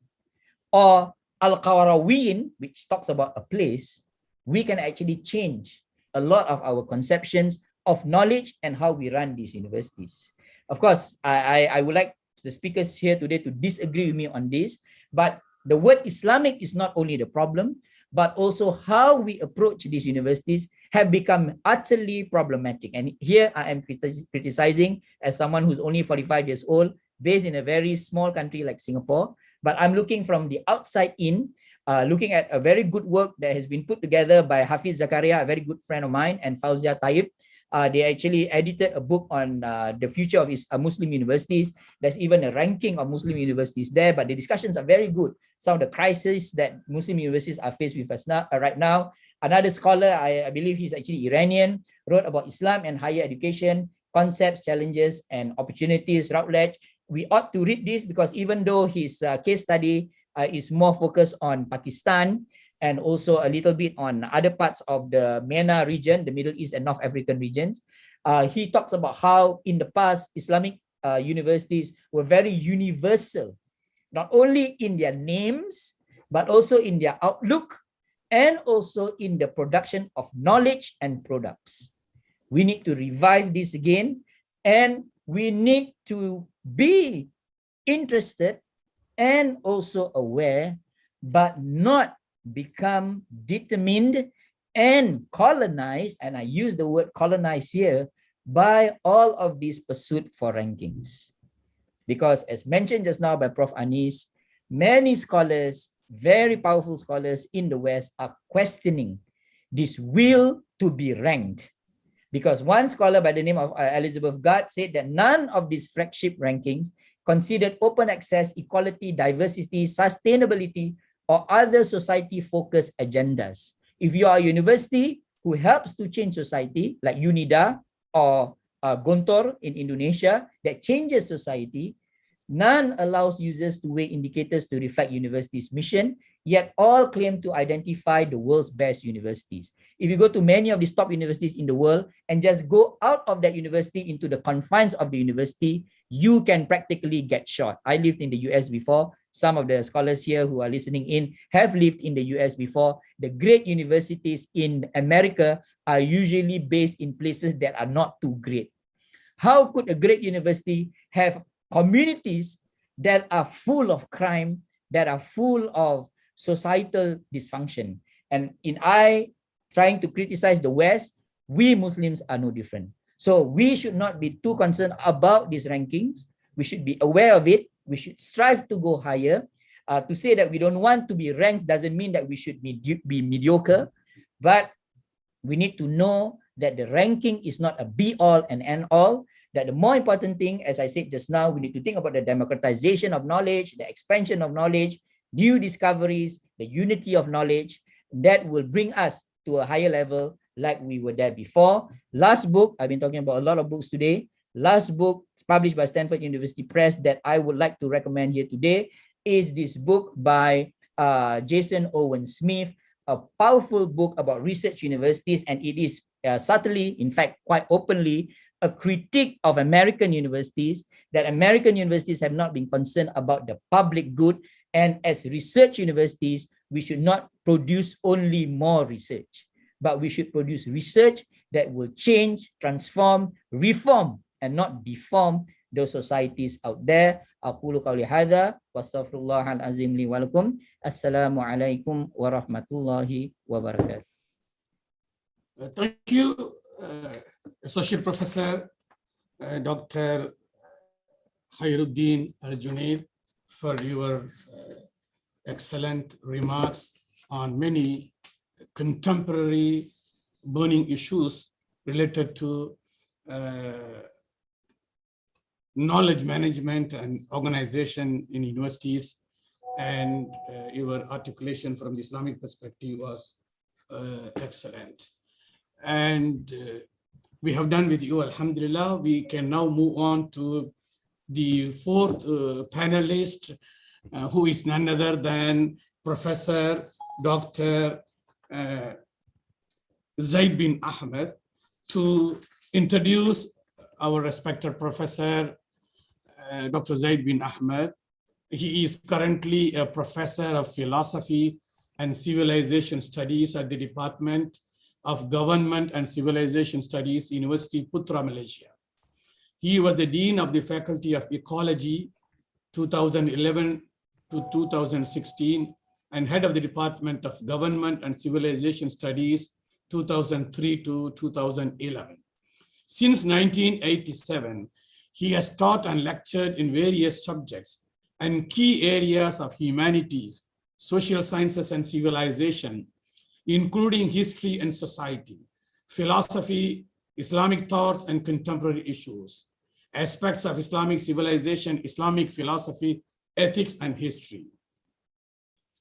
Professor Zaid has delivered keynotes, lectures, seminars, and have to date clocked his lecturing circuit in more than 20 countries worldwide, including the United Kingdom, New Zealand, Germany, Sweden, Italy, Australia, Taiwan, Thailand, Korea, Japan, etc.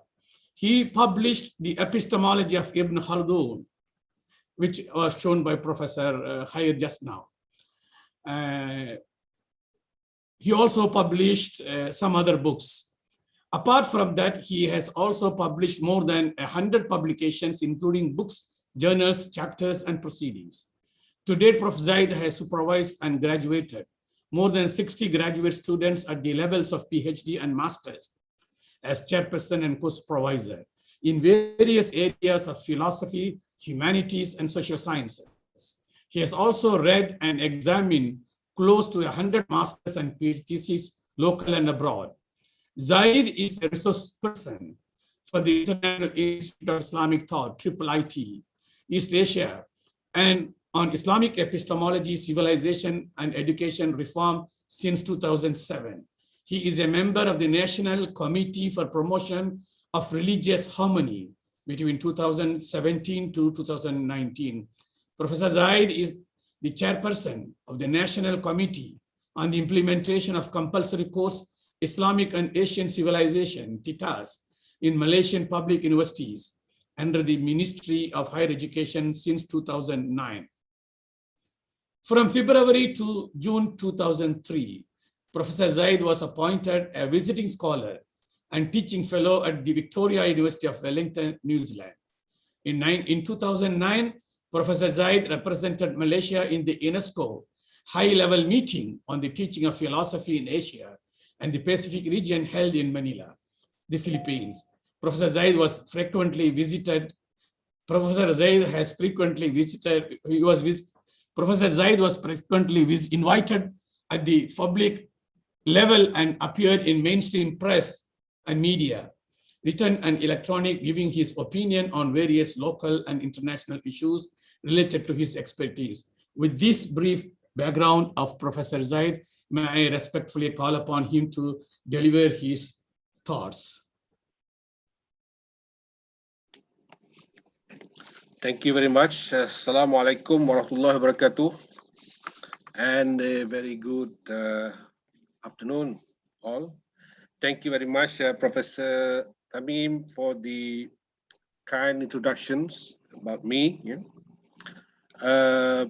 Honorable Datuk DAUD BAKAR, the President of IIUM, and respected Professor Datuk Osman BAKAR, respected Professor Dr. Anis, and Brother Associate Professor Dr. KHAIRUDDIN ALJUNIED, panelist. Alhamdulillah Rabbil Alamin. Wassalatu wassalamu ala Sayyidina Muhammadin Ashrafil Anbiya wal Mursalin wa ala alihi wa ashabihi wa man tabi'ahu wa nasarahu ila yaumiddin. Rabbi shrah li sadri wa yassir li amri wahlul 'uqdatam min lisani yafqahu qawli. Subhanaka la ilma lana illa ma 'allamtana innaka antal alimul hakim. Alhamdulillah, first of all, I think I would like to thank the organizer for this kind invitations to participate in this very, perhaps I would say, very important discourse.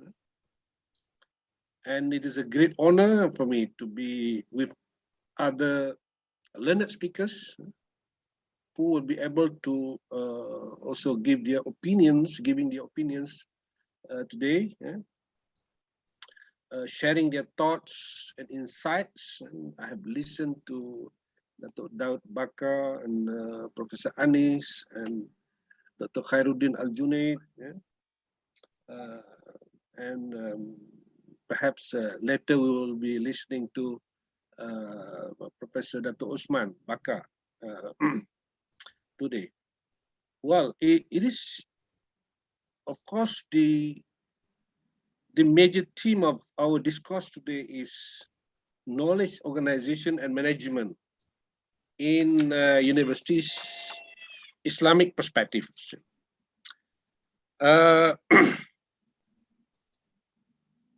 Yeah, I think before I go further, I think thanks to Dr. KHAIRUDDIN for reviewing a lot of books, including mine. I have also forgotten to read my book already. It's too long. Well, his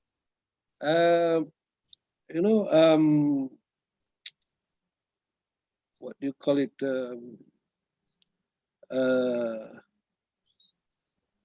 Review about this book is very, very, very important and very beneficial for us, in order to understand these topics. Today we're talking about knowledge. Actually, yeah, this topic is not new. People have been talking about this for a long time, and we will be keep on talking about this in now and of course in the future. Looking at the theme of this, the discourse today, we have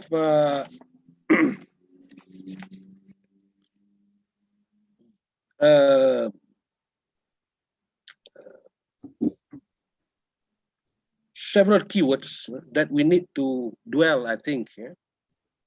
We have knowledge organization, knowledge management, we have universities, and we have Islamic perspectives. I think that these are maybe the four important phrases and keywords that we need to focus on. And the previous speakers have done their parts in looking at this theme and giving their opinions. Well, I'll be giving mine actually in the next probably 15 to 20 minutes, perhaps. What do we mean by knowledge organization and management? As far as I can see, it is about the way we structure, we arrange,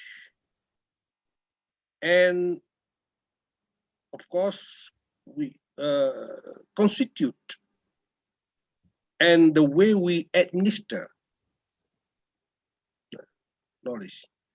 And it is related to university because university is an institution that manage and that organize and manage knowledge.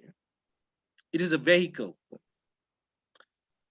Organizing and structuring knowledge is not something very new in the intellectual history of human being. We can trace perhaps as early as during the time of Greek, mentioned by Professor Anis just now. And where knowledge has been categorized in various categories. We can pick up any of these, probably Aristotle's, who wrote or who produced Nicomachean Ethics.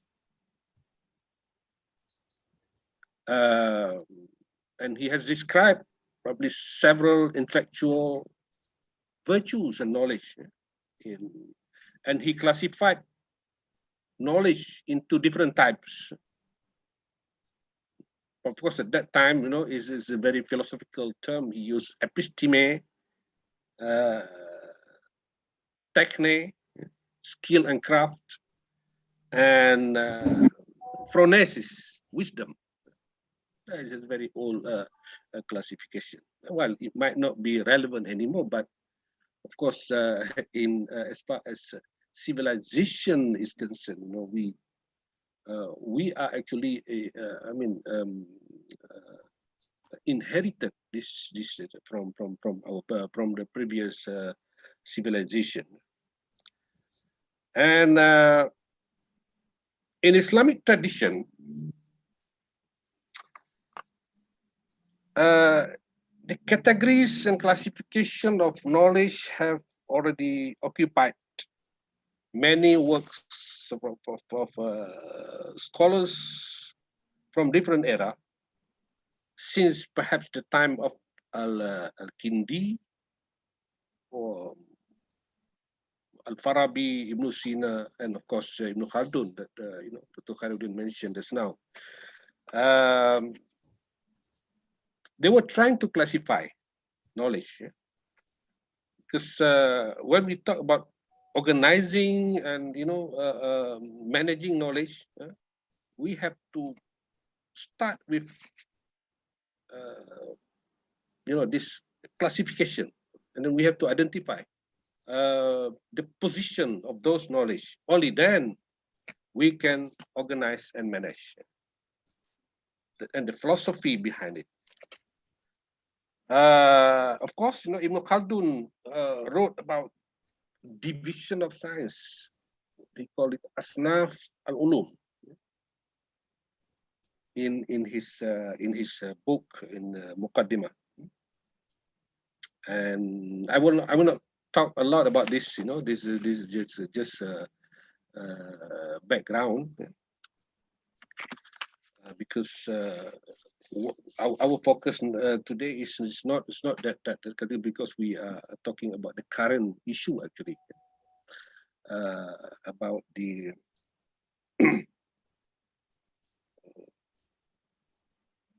Islamic perspective and how to organize and manage knowledge from an Islamic perspective. So therefore, I think what Professor Anis has done, we started from the basic concept of knowledge in Islam.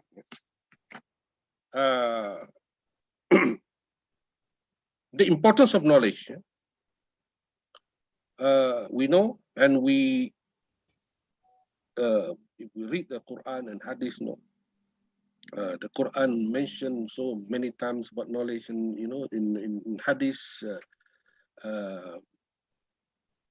In fact, one of the hadiths, if I can come across my mind, Man arada dunya fa'alayhi bil ilmi, wa man arada al-akhirati arada al-akhirah fa'alayhi bil ilmi, wa man aradahuma fa'alayhi bil ilmi.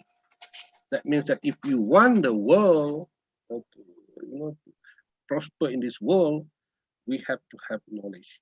And we want to, be success in the hereafter, and there also be with knowledge. And if we want to success in both worlds, it has to be knowledge. But now the thing is that when we talk about knowledge in the context of university education, we got to go back to the basic conception of what is the purpose of knowledge. To me,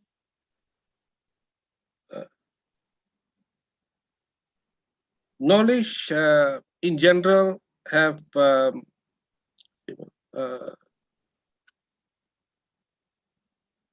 two major purposes.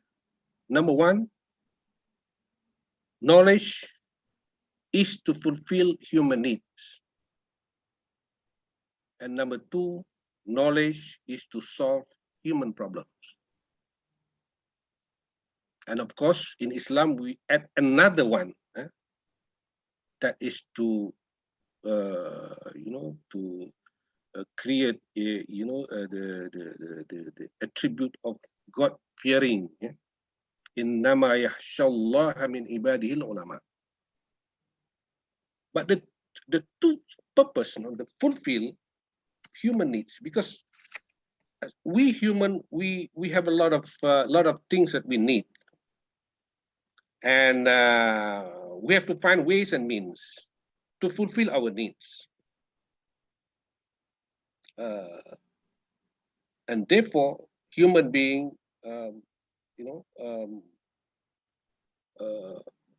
keep on finding the formula, the ways, and the means, to fulfill their needs, and by that activities they produce knowledge. And number two, they want to solve their problems. Human beings have got a lot of problems. So when we got problem, we will find ways and means to solve our problems. Now we have a lot of problems in our life. You can name it, economic problems, so on and so forth. And now we are facing this pandemic, and we need to solve these problems, and it has to be with knowledge, so that knowledge is essential. It's essential for human life. And throughout the history of mankind, we can see, the society and the people, carry out their activities. They produce knowledge and they transmit knowledge. When they got the knowledge, they transmit knowledge. When they want to transmit the knowledge, knowledge transmission, they need a kind of vehicle or institution for that matter. And there come the establishment of institutions where knowledge is produced and transmitted. And that is to me, that is the beginning of of people trying to establish institution. You might call it a college or university or school or madrasa or whatever. And in that particular institutions, you develop methods of transmitting knowledge. That is the tradition of teaching and instructions. And that's basically what Ibn Khaldun wrote in chapter 6 of his Muqaddimah. It is about the ilm, kitab al-ilm. And then the institutions comes in, and then where we can see, the universities and colleges established in human history. So what is a university then? Because one of the things that we are concerned is about the university. To me, the university is an institution where knowledge is generated, disseminated, and practiced. And to be able to differentiate and distinguish between right and wrong, between correct and incorrect. And university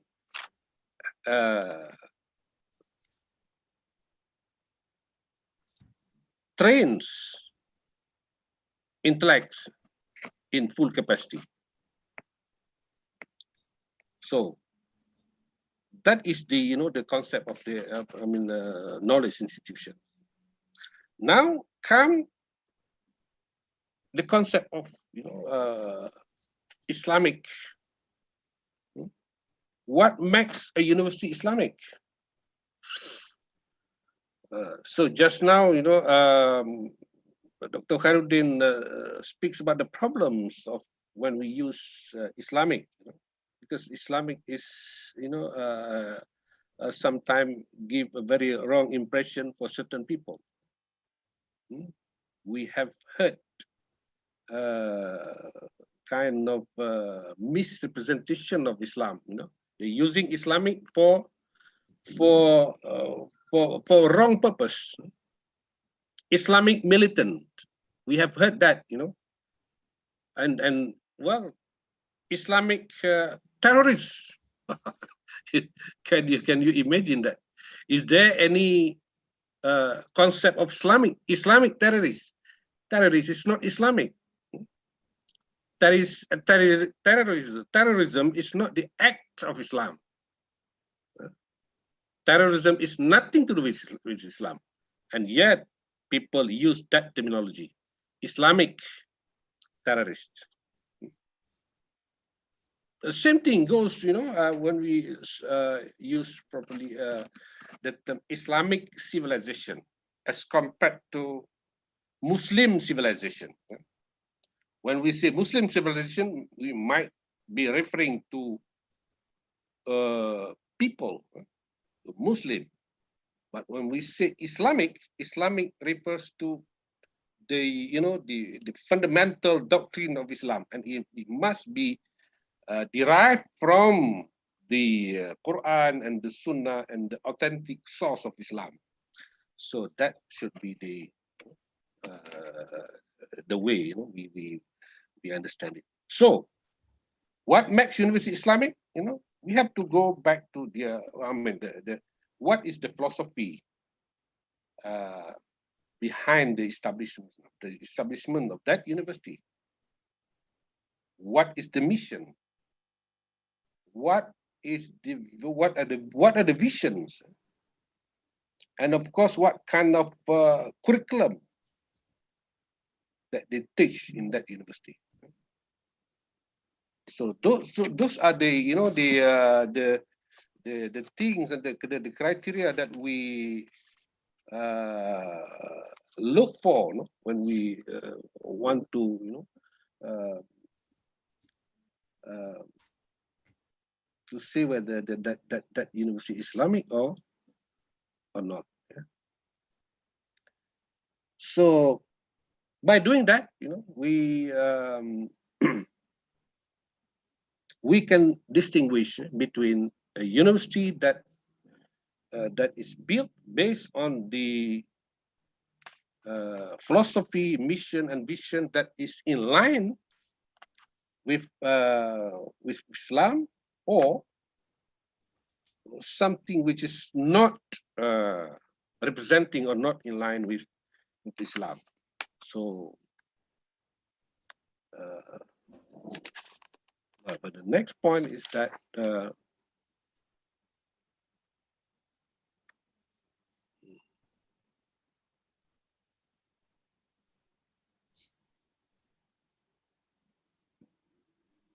so why do we need to understand the categories and classification of knowledge? This is very important. Islam from the very beginning has placed a high premium on knowledge and education, and has produced and enjoyed a long and rich intellectual tradition. Of course, knowledge occupies significant position within Islam, as evidenced by more than 100 times mentions in the Quran. Education in Islam is twofold: acquiring intellectual knowledge through the application of reason and logic, and developing spiritual knowledge derived from the revelation and spiritual experience. And according to the view of Islam, provision in education must be made equally for both. Acquiring knowledge in Islam is not intended to an end, but as a means to stimulate a more elevated moral and spiritual consciousness, leading to faith and righteous action. And this was, we can see during the golden age of Islam,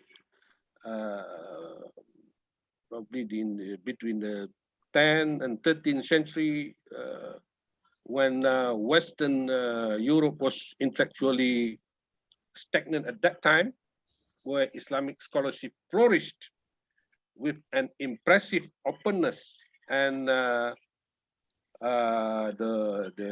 mushrooming of rational sciences, art, and even literature. So now we have universities around us now, whether it is Islamic university or university that is not named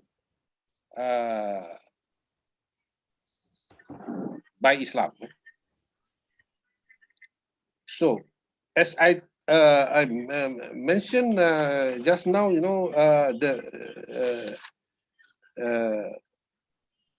the difference between Islamic university, not necessarily you put it Islamic by name, but philosophy, mission, vision, and curriculum. Yeah? The organization and management of knowledge in that particular institution. So that is essential. To me, the most important is, if you want to really organize and manage knowledge, number one principle is al-adalah. It is also mentioned by Professor Anis just now. Al-Adalah, or justice. Do justice to knowledge. Justice means we put something at the right place. So,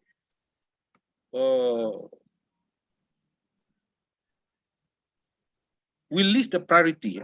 What is the priority in the university, and what kind of knowledge that need to be inculcated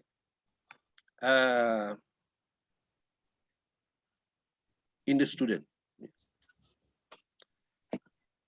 And of course, we need to be aware of the concept of Khilafah and Ubudiyah, Khalifah and Ubudiyah. Why Khilafah and Ubudiyah? Because when we talk about education in Islam, we have a mission. The mission is to make us aware that we have responsibilities. We are created as a Khalifa, and we are obliged to perform our duties as abd, ubudiyah, within the concept of ubudiyah. And of course, another important principle is al-ilm al-nafi'. That's just now mentioned also by Professor Anis. The concept of al-ilm al-nafi', al-manfa'ah. Al-manfa'ah in terms of knowledge, and also al-manfa'ah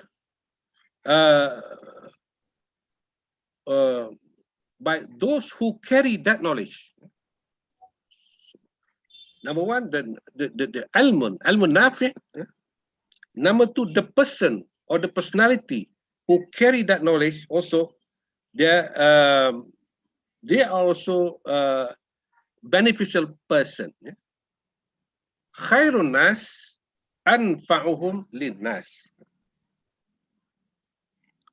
Habbun nas ilallah anfa'uhum lin nas. That means that a person must be beneficial to their society, to human being, to the rest of the, to other creatures. And ahabun nas ilallah anfa'uhum linnas, the most loved among human beings is the one who are more beneficial and valuable to others. And by that principle, we can produce good men. Al-insan as-salih, or probably some people use insan kamil, insan salih or insan kamil. In Islam, in the Quran, al-lazina amanu wa amilu salihat. And if we can produce that kind of personality in our society, only then we can realize the vision of what is called khairu ummah. So that Islam come with a civilizational force. And our mission is to build civilization. So if we are unable, or we cannot build, or we are unable to build a civilization, or we, as you know, as the previous speakers mentioned, that we are Muslim, but we don't even contribute our innovation in terms of technology and so on. So we are not carrying out our missions and our duties to build a civilization. So now I go to the curriculum, the syllabus that we need to build in university, or to create in the university. probably the question that comes to my mind when we talk about syllabus and curriculum, because I've been with the university for more than 30 years now. We keep on, every 5 years reviewing curriculum every 5 years. Now is the requirement of the Malaysian Qualification Agency to review curriculum every 5 years. So actually, when I'm thinking about that, actually, what do we do actually when we review when we review our curriculum? What do we do? What kind of character that we want to produce with that curriculum? What kind of knowledge that we want to impart from that, the curriculum? What kind of skill and what kind of personality that we want to produce? So these are the questions that we need to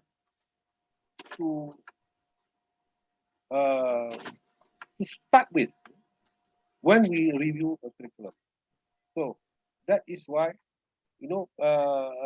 curriculum review that we have undertaken, every 5 years, is actually it's just changing the content of the course, not the orientation, not the philosophy. So that's why we keep on producing the same thing, just some slightly changes in the content, not in the philosophy and the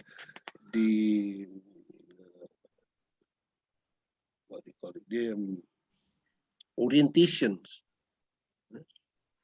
It is not about subject matter, it is about orientation of that curriculum. So these are perhaps the bigger issue that we are facing now in the university. This is the for some people, this is the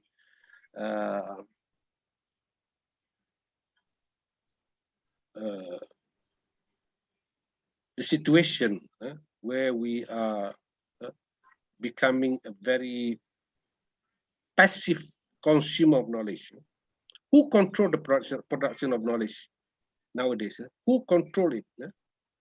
The one who control the production of knowledge is, of course, the Western civilization, and we are in Muslim countries. We are doing the teaching in the university. We have been using the textbook that they produce, and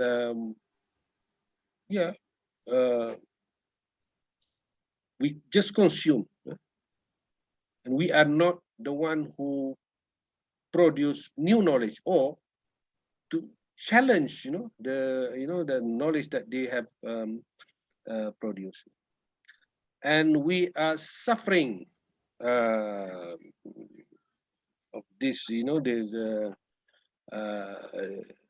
passive consumer of knowledge, and of course we are suffering from epistemic dependency. We are too dependent on others, and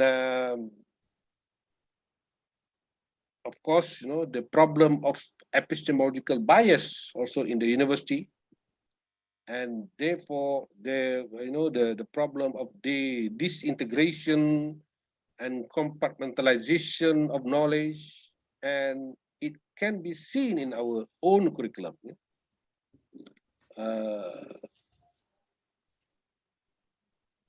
And of course,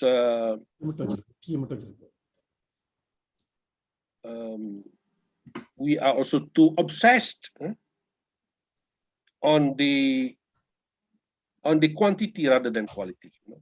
We must have 120 credits to graduate. That's it. So, well, this is I can share some of my experience when we review our own curriculum. And suddenly I found out, when I was the dean of the faculty, suddenly I found out about 25% repetition from first year to fourth year. The curriculum is they keep on repeating, from the so if 20% or 25% or even 30% repetition, if we can eliminate that 30% so that we can give more chances for students to explore more knowledge, rather than repeating all the same thing, from first year to year fourth year. So, right, these are some of the problems here. And now, the way forward.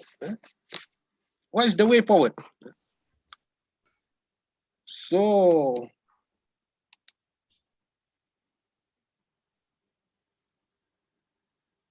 we're talking about reform and paradigm shift, and perhaps Islamization.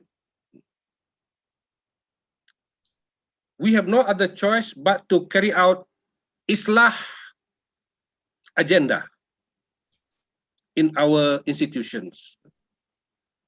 We need to carry out curriculum reform, and not just a curriculum review. Because curriculum review, well, we only change in terms of content, but not the orientation of the curriculum. And we must look at the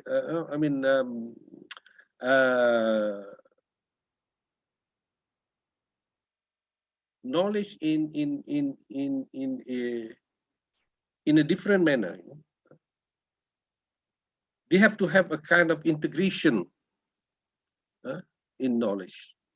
And of course, we have been suffering by the colonization. We have to decolonize knowledge, since we are inherited, or we inherit this,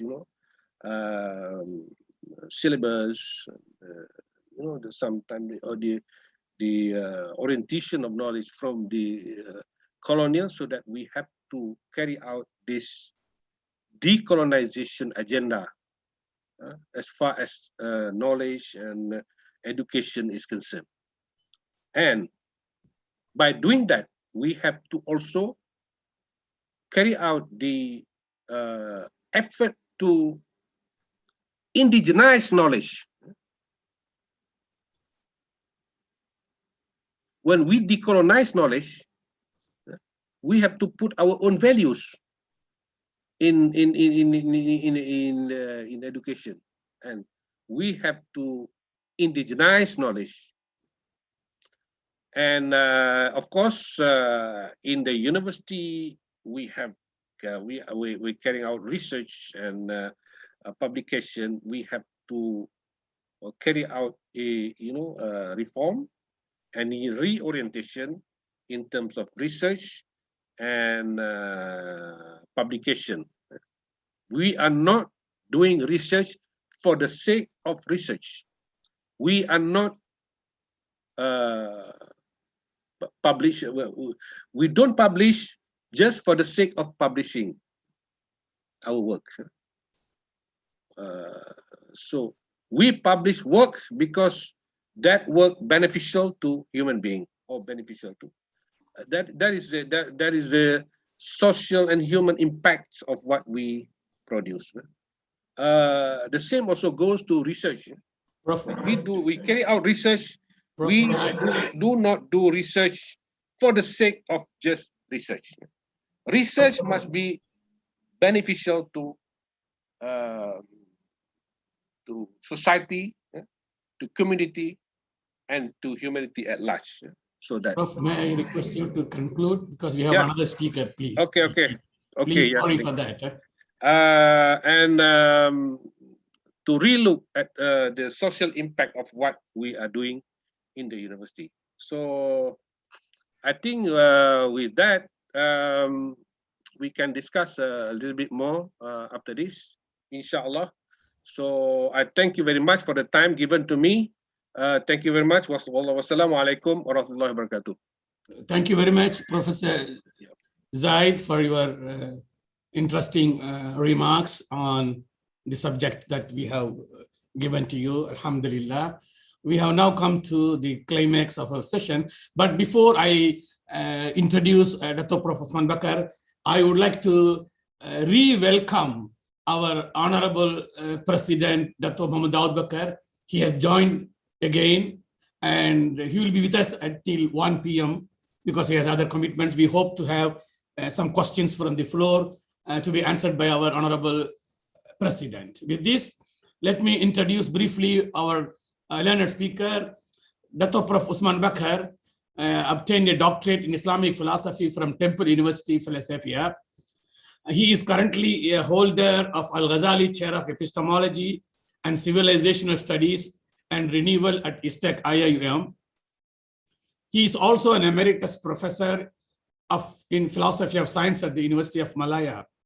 He was formerly a distinguished professor and director of Sultan Umar Ali Saifuddin Center for Islamic Studies, University Brunei Darussalam.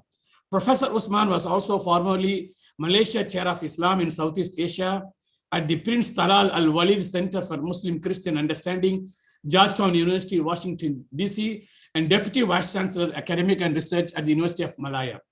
Professor Usman is the author and editor of 40 books and more than 300 articles on various aspects of Islamic thought and civilization, particularly Islamic science and philosophy, in which he is a leading authority. His most well-known books are Classification of Knowledge in Islam, Tawheed and Science, and his latest books are titled Al-Farabi, Life, Works and Significance, and Colonialism in the Malay Archipelago, Civilisational Encounters. He has been named among the 500 most influential Muslims in the world since 2009, and he was made a Dato in 1994 by the Sultan of Pahang and a Dato by the King in 2000. With this, may I respectfully call upon Dato Prof. Osman Bakar to deliver his speech. Falyatafaddal, Prof.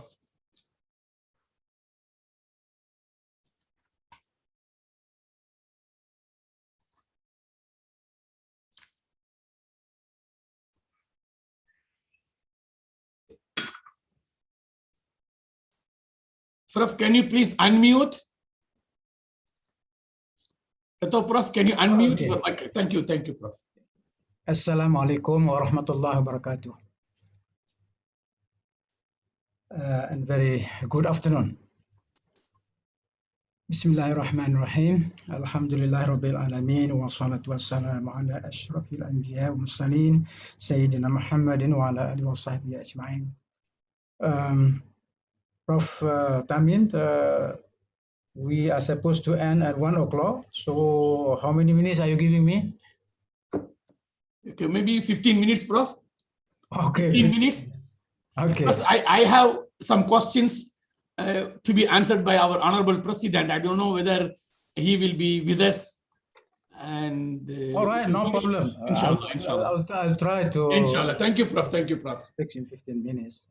Inshallah.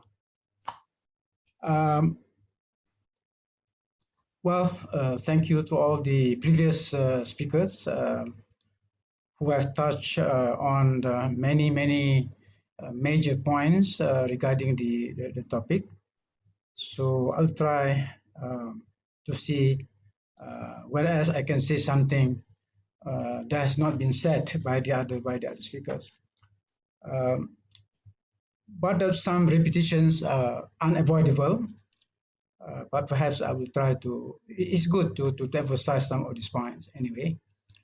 Now, the knowledge organization and management is first of all primarily an epistemological issue. It is also a perennial issue for universities. Universities exist in the first place because they have to organize knowledge and manage knowledge.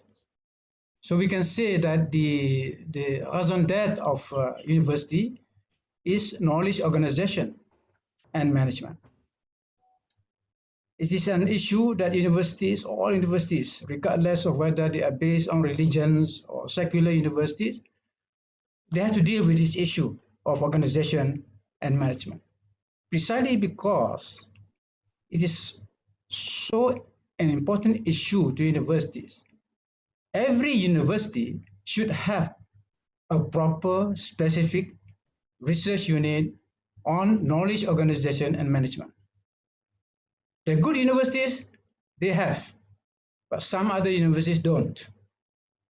So that's my point. In other words, I mean, there should be a research outfit doing research on knowledge organization and management because it is a dynamic issue, it is a changing issue. Now, regarding the topic, the issue of knowledge organization and management as an epistemological issue, our previous speakers have touched on practically every aspect why this issue is an epistemological issue. But I just want to emphasize here, if that is so, then one of the best ways to address the issue would be with the help of epistemology. It is an epistemological issue, more than being an issue of finance, an issue of what is the policy of the government of the day, and so on. So first of all, it is an issue of epistemology, and therefore we need epistemology to address this issue. More precisely, I will say it is applied epistemology. So many of the previous emphasis was on, I would say, theoretical epistemology, but the question now is, we need applied epistemology to solve the problem, to address the challenge. One of the most important branches of applied epistemology is what I would call typology of knowledge. Typology of knowledge is a branch of epistemology that deals with types, categories, and classification of knowledge. And this classification, this typology is needed for us to address the problem of knowledge organization and management. There's a point that I would like to emphasize. So in other words, classification of knowledge, Taqsimul Ulum, will be very important for universities to address the challenges faced by growth, progress in knowledge, more so during our time, and of course how to deal with management. So if you want to review the position of the universities, let's say International Islamic University, it wants to do some review of its own position after more than a decade of existence. So classification of knowledge would come in. I will come to that to explain further why that is necessary. Now, what I would like to emphasize here, since you are talking from the Islamic perspective, having the vision, the university vision that is in line, that is in conformity with the Islamic vision itself, that is very, very important. We can affirm, we can assert that the university in Islam is an extension of the mosque. The idea of the university was an extension of the mosque as understood, originally, not extension of the mosque as the mosque is practiced in Malaysia. No, this is the mosque as originally understood, as understood by the Prophet Sallallahu Alaihi Wasallam.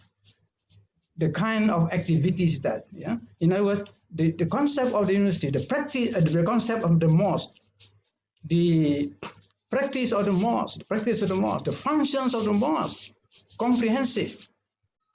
And I'm saying that as an academic, as a knowledge institution, the university is an extension of it, not only conceptually, but also historically. All those universities mentioned by Dr. Khairuddin, because the National University. The university arose because it was an extension of the mosque. All the fundamental elements of knowledge culture, the classification of knowledge, already existed in the mosque before the university. The mosque already served the functions of the university. So as universities in modern times, especially the Islamic university, so let's say URA, IIUM should capture that, right?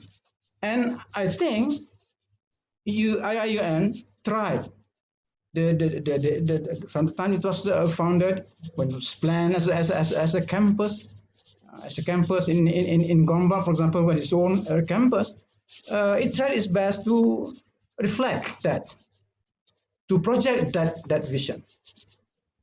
Those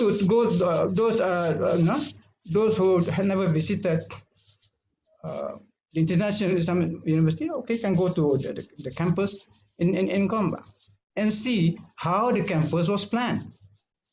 The university was designed in such a way as to capture the idea of the university as an extension of the mosque, because the mosque should be the center of the university. Next, adjacent to because being at the center, then only you have the administrative center. But the administrative center is located just next to each other with the mosque. So the importance of the mosque is still there. So it is up, of course, whether the mosque functions in the ideal way. There's a question of practicality, but the point is that vision needs to be captured. Now, when I look at International Islamic University, I'm using my example here, the International Islamic University, because it's an Islamic university. I think it was founded on the right foundation. It has been structured along the classification of knowledge that has been found in Islam. But of course, the challenges. The challenge of university is how to maintain tradition and modernity, how to maintain continuity and change. That is the challenge for every university, of course. And I think it is we need to look at the structure of the university. For example, our most important kulliyah or faculty university from the Islamic perspective would be the revealed knowledge, the kulliyah or revealed knowledge. Understand that is the heart of the knowledge system that is being taught at the university. But my point is, although the need for revealed knowledge is permanent, but there are changes that need to be addressed even by a faculty of the kulliyah of revealed knowledge, precisely because society changes, a lot of changes, knowledge and expands, in a sense that the same old principles of the religion, of belief systems, the same. We are dealing with the same truth, but the same truth now needs to be interpreted, needs to be understood in the light of new realities, and therefore reviews of this kind of what Professor Zaid said about the curriculum, that is very important. Now, one very important aspect of the structure of university from the perspective of Islam, of course, the heart of the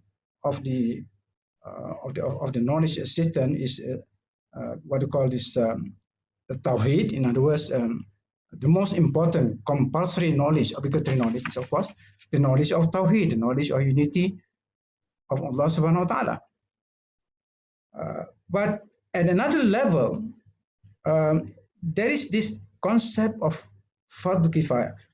Yes, there is a knowledge of Fardu Ain just now, knowledge of Tawheed, that's Fardu Ain. But the scope of Fardu Kifaya, in fact, is understanding of the concept of Fardu Kifaya itself. That, to me, as I see in Malaysia, certainly at more popular level, we are not changing much. Yeah, because the idea that if there are some people already doing the thing, if you go and that, then the burden on society is dissolved. But that's not really. The idea of Fardu Kifaya knowledge is a very dynamic concept. It is a knowledge which society as a whole must have. If society does not have that, then the problem is not absorbed of the society. And of course here, no one single university can perform the Fardu, they can pursue Fardu Kifaya knowledge without by itself. It has to be in collaboration with other universities. But by itself, within its own borders, which each university needs to look. Out of so many Fardu Kifaya knowledge, which one it wants to concentrate? So I think that that's very important. Now, the question of knowledge management itself. So that unit which is dealing with knowledge management, apart from the organization, organization, what are the major issues that need to address? Of course, the curriculum itself, the curriculum needs to be reviewed. But one of the features in this development of knowledge is the growth of interdisciplinary studies. What do you make of course, there are now many interdisciplinary studies, but it is up to that particular university in conformity with its objectives and so on, its role, its objectives and role, which set of interdisciplinary studies it wants to concentrate. In effect, each university can create its own interdisciplinary studies. And therefore, this requires a lot of thinking. Precisely why we need that unit dealing with research. So I saw just now the slides of Dr. KHAIRUDDIN, for example, on Ibn Haytham. Now, Ibn Haytham, what was his contribution among others? During his time, before his time, the study of light was done both from the point of view of mathematics and physics. And the mathematicians and the physicists were fighting each other, debating each other, because they only believed their method was correct. Then came Ibn Haytham. He combined mathematics and physics to create a new science of optics, which was interdisciplinary in nature. So if we study the history of knowledge, so this interdisciplinarity has changed. Now it's up to us. Yeah, we of course reaffirm the principle of the interrelatedness of all knowledge. Knowledge, the ultimate unity of knowledge. Now, Of course, the same union will have to deal with the new knowledge in a sense to look to the future, to chart new ones. Now, there is a very important issue here that we need to address, especially in the field of research. Because we did not initiate the research, not us Muslims, not us Asians, no, in the Oriental, but in the West. So as I see it, and a field of research which we could have initiated, they initiated, then we become just followers, right? But if you want, I think it is high time that we initiate new research areas based on our own needs, our own priorities. We should bear this in mind that God has given each country its own unique resources. That is the reason why Pakistan has given the kind of resources this has, Malaysia. Now, if our research is not based, is not really based on our indigenous reality, but instead if we just follow research that has been set by Western scientists and scholars, I think forever we'll never be the first rate. We always be second rate. We'll be our followers. I think this is very important thing to remind. Of course, because of time, and I think this has not been not mentioned by none of the previous speakers. All right. As far as organization of knowledge, now nothing happens without the permission of Allah Subhanahu wa Taala. All right. So if information technology has become what it is today, it is because it is God's will. It's God's will. In other words, you can imagine if you want to organize knowledge in terms of volume, that knowledge is like what we have now, but we still use our old methods of instruments of in terms of knowledge storage and so on. We can do that. There must be a reason. Yeah, precisely because knowledge has grown, exponentially. So God also has provided new technological means to deal with this, and therefore a very important issue that a Muslim university in particular has to address with knowledge organization is the role of information technology. This is very, very, very, very important. We should all be literate in that. So to conclude, I just want to emphasize here that I think this topic is very important, perennial issue. We have to deal with this issue in a permanent way, and then I think it is to emphasize that every academic, every person in the university involved in one way or another with knowledge organization and management. We have the organization and management at the macro level, but at the micro level, at various levels, we are all involved. So it is not just the academic leadership and managers. They have to deal with this issue.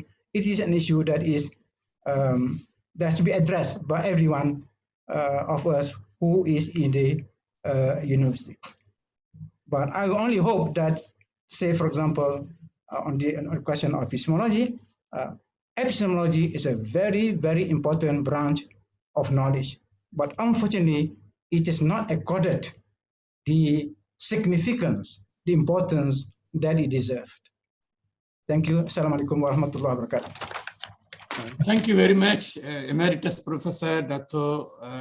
Osman Bakar, for your, again, thought-provoking presentation, which ended with the importance and significance of the epistemology. And Dato has insisted that we should really look into the epistemological dimension so that we can move forward without any without any misunderstanding.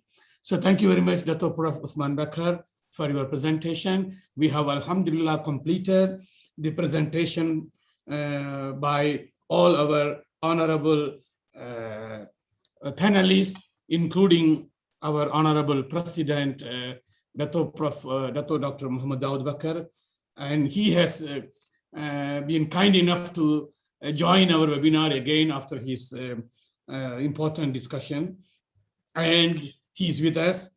And let me begin by posing a first question to our respected president, because the questionnaire mentions this question is directed to our honorable president. The question is, how could universities transform knowledge?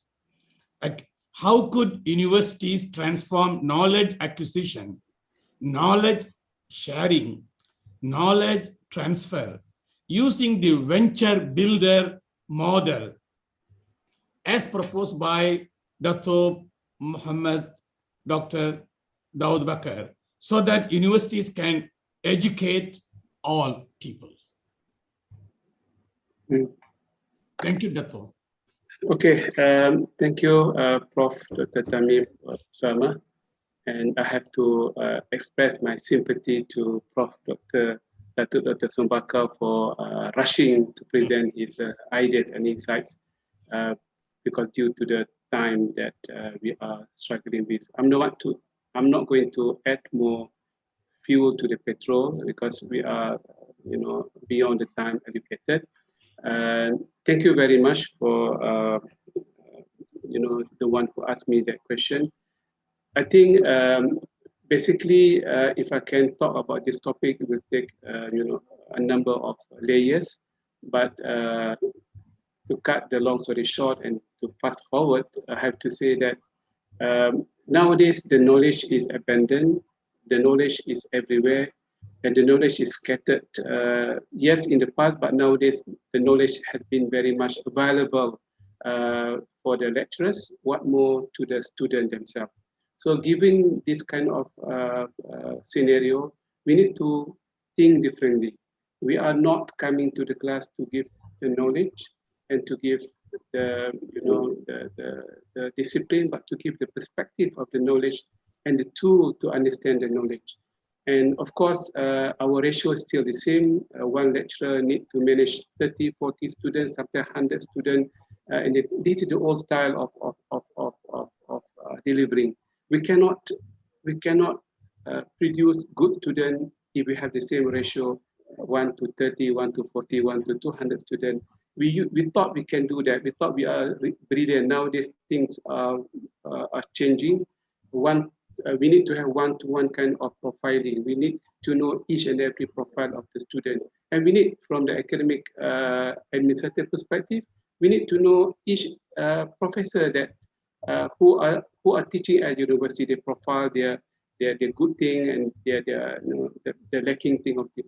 And this is something that we need to put in a proper profiling. The venture builder start from the profiling. If we don't know people coming for their orientation the first week, the profile of the basic profile in the company, you look at the 5 items of the company as reported for the register of the companies every year, the profitability, the capital management, and what have you, the cash flow. Then you don't understand which the type of the company you are dealing with. The same goes to the student. None of the university has done the profiling of the student effectively. What more to the lecturers? What more to the strength of the infrastructure of the university? So we need, this is the first layer out of 10 layers altogether. I will stop at that. I'm pushing the challenge rather than the answer now. Where are we in terms of profiling? The Prophet, Sallallahu Alaihi Wasallam, the companion, they are good in profiling. The 5 people who were assigned to do the Al-Mu'akhah on the very, very first day of Hijrah, 5 from the Muhajiri and 5 from the Al-Azhar, they were selected based on the profiling data of their behavior to connect to one another. So this is one aspect. I have to say this, we have failed in our profiling. Using the data, using the what have you, the modern technology, we can do that. We can have everyone has the data and someone can help us, not the human, but the system, the algorithm as invented by Al-Khwarizmi, the algorithm, Al-Khwarizmi, idea of putting the connectivity that the system can manage one-to-one needs of the student and even the lecturers. We know they have a lot of challenges. No one can tackle the needs of the lecturer, the need of researchers, the need of everything. So when it comes to venture building, everything should be accurate, should be objective, and there's no guesswork. There's no guesswork anymore in our approach. So this is the first layer. I will stop at that. For the 9 layers in the commercial world, we can have another seminar altogether. In respect of the time, I will stop at that. Thank you very much. Okay, thank you very much, Dr. for your answer with regard to how to move on with the venture builder. And you have suggested that we should start with the basic profiling of our students, and then we move on to the staff. Another question is also somewhat very important, and perhaps this is the last question since our Dato will be leaving at 1:20 or 1:25.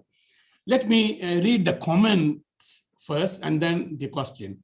The topic of today's webinar, knowledge organization and management in the universities, has a link with the knowledge creation and advancement. For the last 80 years, it was argued by many thinkers and scholars in the Muslim world that the current ethos of knowledge and education has created confusion, crisis, and division among the members of the Ummah.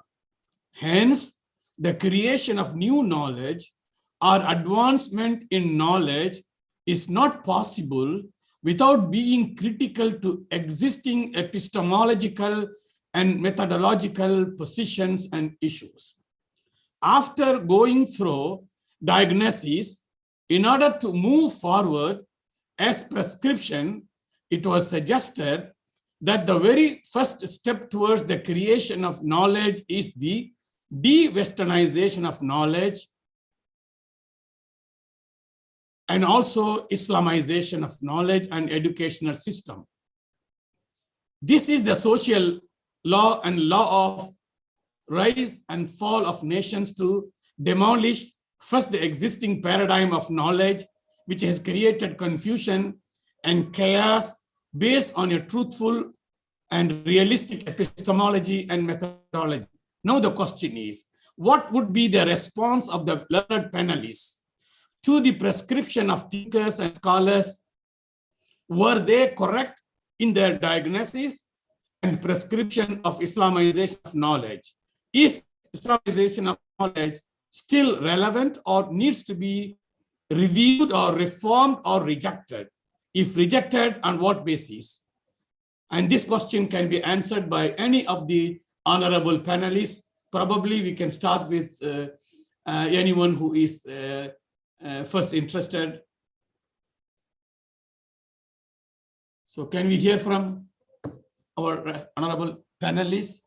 Can I take that first before I can? Yes, Dato, please. Dato, please. I think, thank you very much. Very tough question. I'm here to take easy question only. I think I would say, let me speak my mind. I think we have been engaged in the battle of Islamization and de-Westernization too much and too long already.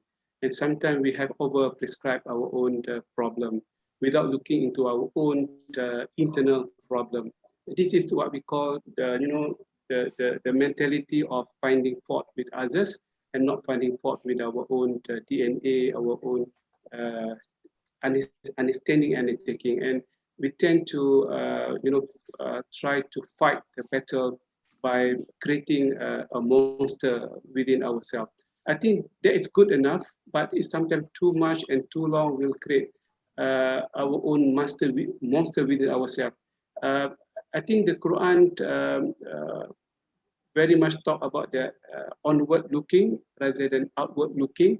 So we have failed tremendously into looking into our own way of building up our own self-esteem, visionary, the visibility, the tangibility, the issue of functionality, the issue of, I mean, we can relate that to many, to bundle of text in the Quran and the Hadith. So this is my first comment. I hope the comment is not that controversial, but I would rather to look into ourselves.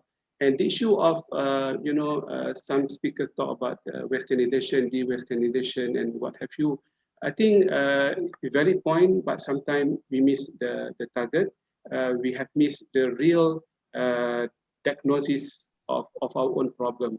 And for that matter, I really hope, without giving the solution, that can we pause for a while? We have not paused. We have been talking about this issue over and over. Perhaps the time has come to challenge our own mindset, to pause for a while and ask relevant questions. In the world big data, for you to create one theory, one apps and one application, you need to put at least 1,001 questions to challenge your hypothesis.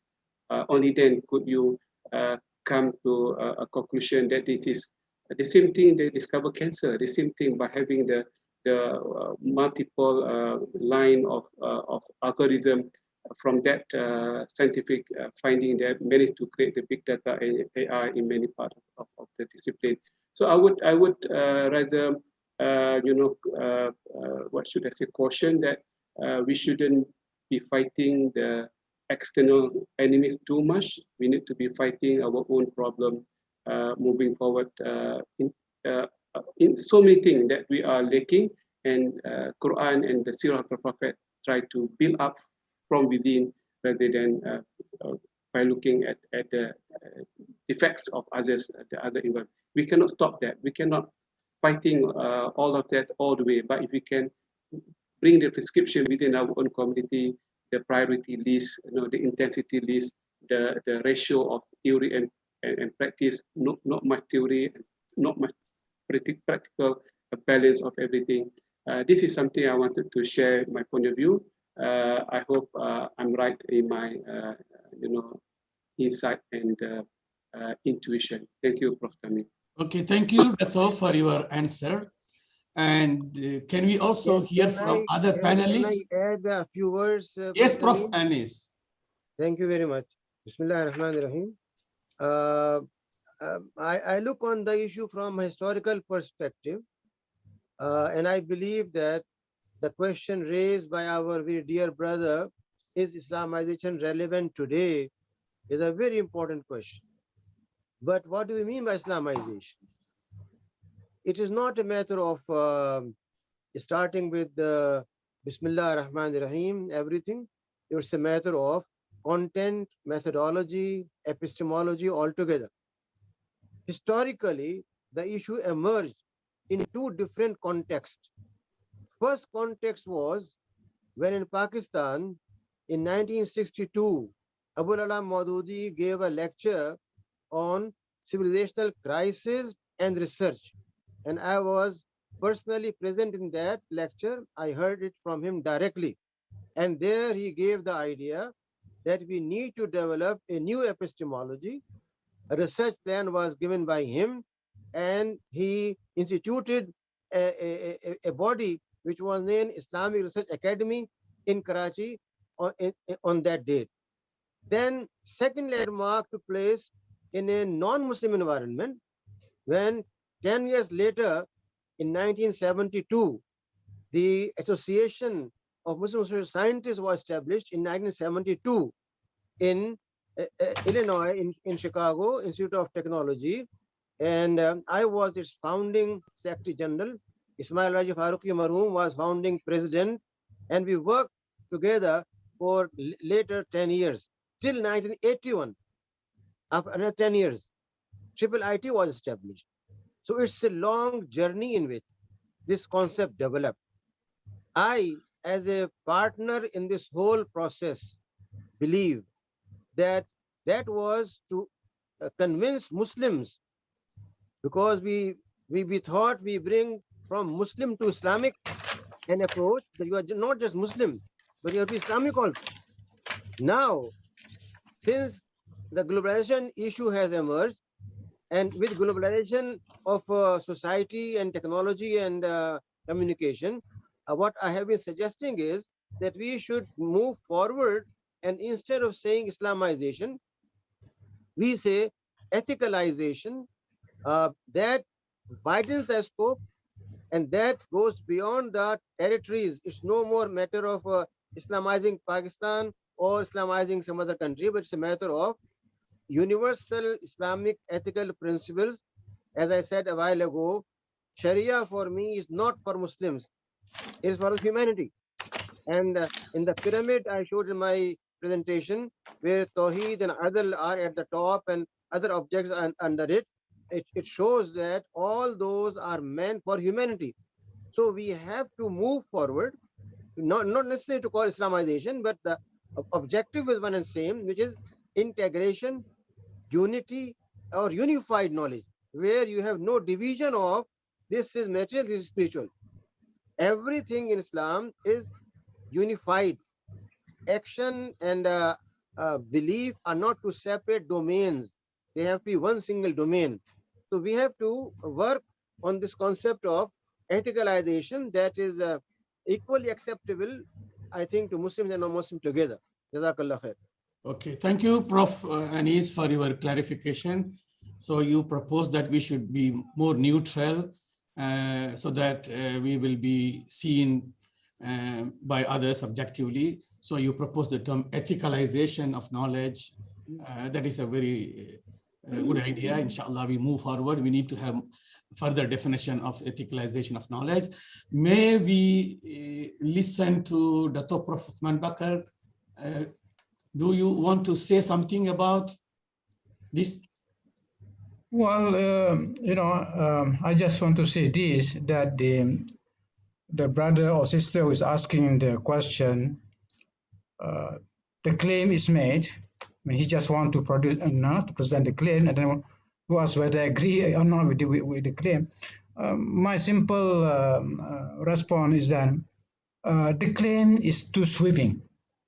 It is a sweeping claim, talking about conditions in a very general thing. I think it's very difficult, to answer whether I agree or not, because that's why I think it is important that we look at concrete problems. Not that it's a very generalized kind of idea about what is new knowledge and wrong thinking. We cannot create new knowledge unless we, I mean, this is very, very general kind of remark. Because to me, as long as we have the necessary knowledge, if you don't have, then pursue that knowledge. But if you have that knowledge, and then do the thinking correctly, correct thinking, as prescribed by by the correct art of thinking, and then we do the research according to the correct methods. Inshallah, we'll be able to produce new knowledge, whether it is in the in science and technology, or in the humanities, or even outside. We'll be able to produce new knowledge. I think because the basis of creating new knowledge is having the right perspective, the right foundational knowledge in that particular thing, and then we are able to formulate the issue in an intelligent way. The problem now, we cannot move forward if we cannot formulate the problem. We don't understand what the problem really is. What is really the problem? Define the problem. We tell our students, PhD students, and so state the problem correctly. Yeah, I think that's what the question, what was brought up in the question implies. I mean, so that is my response to that. Okay. Thank you very much, Dr. Prof, for your response. Now the time is 1:30. We have exceeded our time. We were supposed to finish at 1 p.m., but we have taken half an hour from the audience as well as the panelists. Our honorable president is with us. May I respectfully again request our honorable president to say a few words as concluding remark for this seminar and give us some advice on how to move forward with what we have heard from our honorable panelists. Dato, please. I think, thank you, Prof. THAMEEM, I think on behalf of the university, I would like to put on record our gratitude and our profound thanks to each and every great panelist, Prof. Anif, Prof. Zaid, and Dr. KHAIRUDDIN, of course, our own Prof. Dr. Osman BAKAR, for taking, for sharing your perspective and insights. We need to be a bit open, have to be open too, to unlock the challenges that we are facing and we are supposed to face, and we need to conquer the challenges, the fear of not coming up with the right theory of knowledge, the right administration and the management of knowledge, not because we wanted to be a good administrator, but we wanted to be a good influencing and impacting manager and leader moving forward. So every single ringgit Malaysia spend for the university must be converted into return, either economic return or social return. And every single ringgit Malaysia paid by the student, of course, either undergrad or postgraduate, must be converted into the value they can bring back. So these meanings are not being discussed openly. So Islam is about accountability. Islam is about respect to the expectation of. So knowledge is about stakeholders. The stakeholders, we need to define or redefine stakeholders, either immediate or long-term stakeholders, and also it's about the quality measurement of the achievement. So again, this discipline needs a kind of muhasabah, if you like, or self-contemplation. I'm sure we cannot rush. This is a good discussion to look into the organization management. If I were to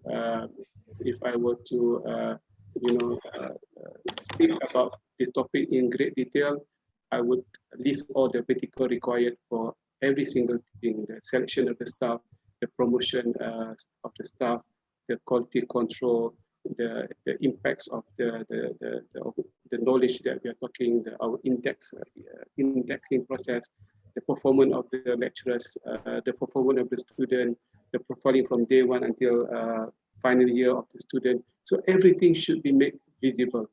Is Islam is about visibility? Yes. I think we can't live in the abstract world. We need to move forward to something which is more visible. If we cannot see, Allah will see us. This is the theory of visibility in one way or another. We have to convert the visibility really a matter of facts. That's why I need to thank everyone. Thank for taking the challenge to put the topic of organization and management of knowledge at the central platform or the center stage for us to move forward. And I would offer my apology for any shortcoming coming from myself. I hope we can meet again in a more structured and a more insightful and open discussion to create the value which are tangible, visible, and impactful to our community. Thank you. Thank you very much. Thank you very much, Dr. President, for your concluding remarks. On behalf of International Institute of Islamic Thought and Civilization, International Islamic University, Malaysia, I thank Dr. President, Professor Dr. Anis Ahmed, Professor Dr. Zaid Ahmed, Associate Professor Dr. KHAIRUDDIN ALJUNIED, and Dr. Professor Osman BAKAR, and all other participants, students, for attending this webinar. And I'm really sorry for not able to entertain questions raised by different people because of the time constraint. I promise that all your questions will be sent to the respective panelists to either answer or integrate in their paper, which they may write on this topic for publication. With this, let me again thank you all very much for your contributions, for your enlightening the audience with new ideas, new insights, new thoughts, and new approaches and articulations. May Allah protect all of us. May Allah bless all of us. And with this, let me end our webinar.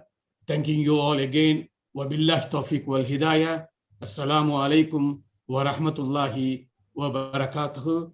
If everything goes well, we will meet you in July webinar, which will be organized by ISTAC, inshallah. Thank you once again. Assalamu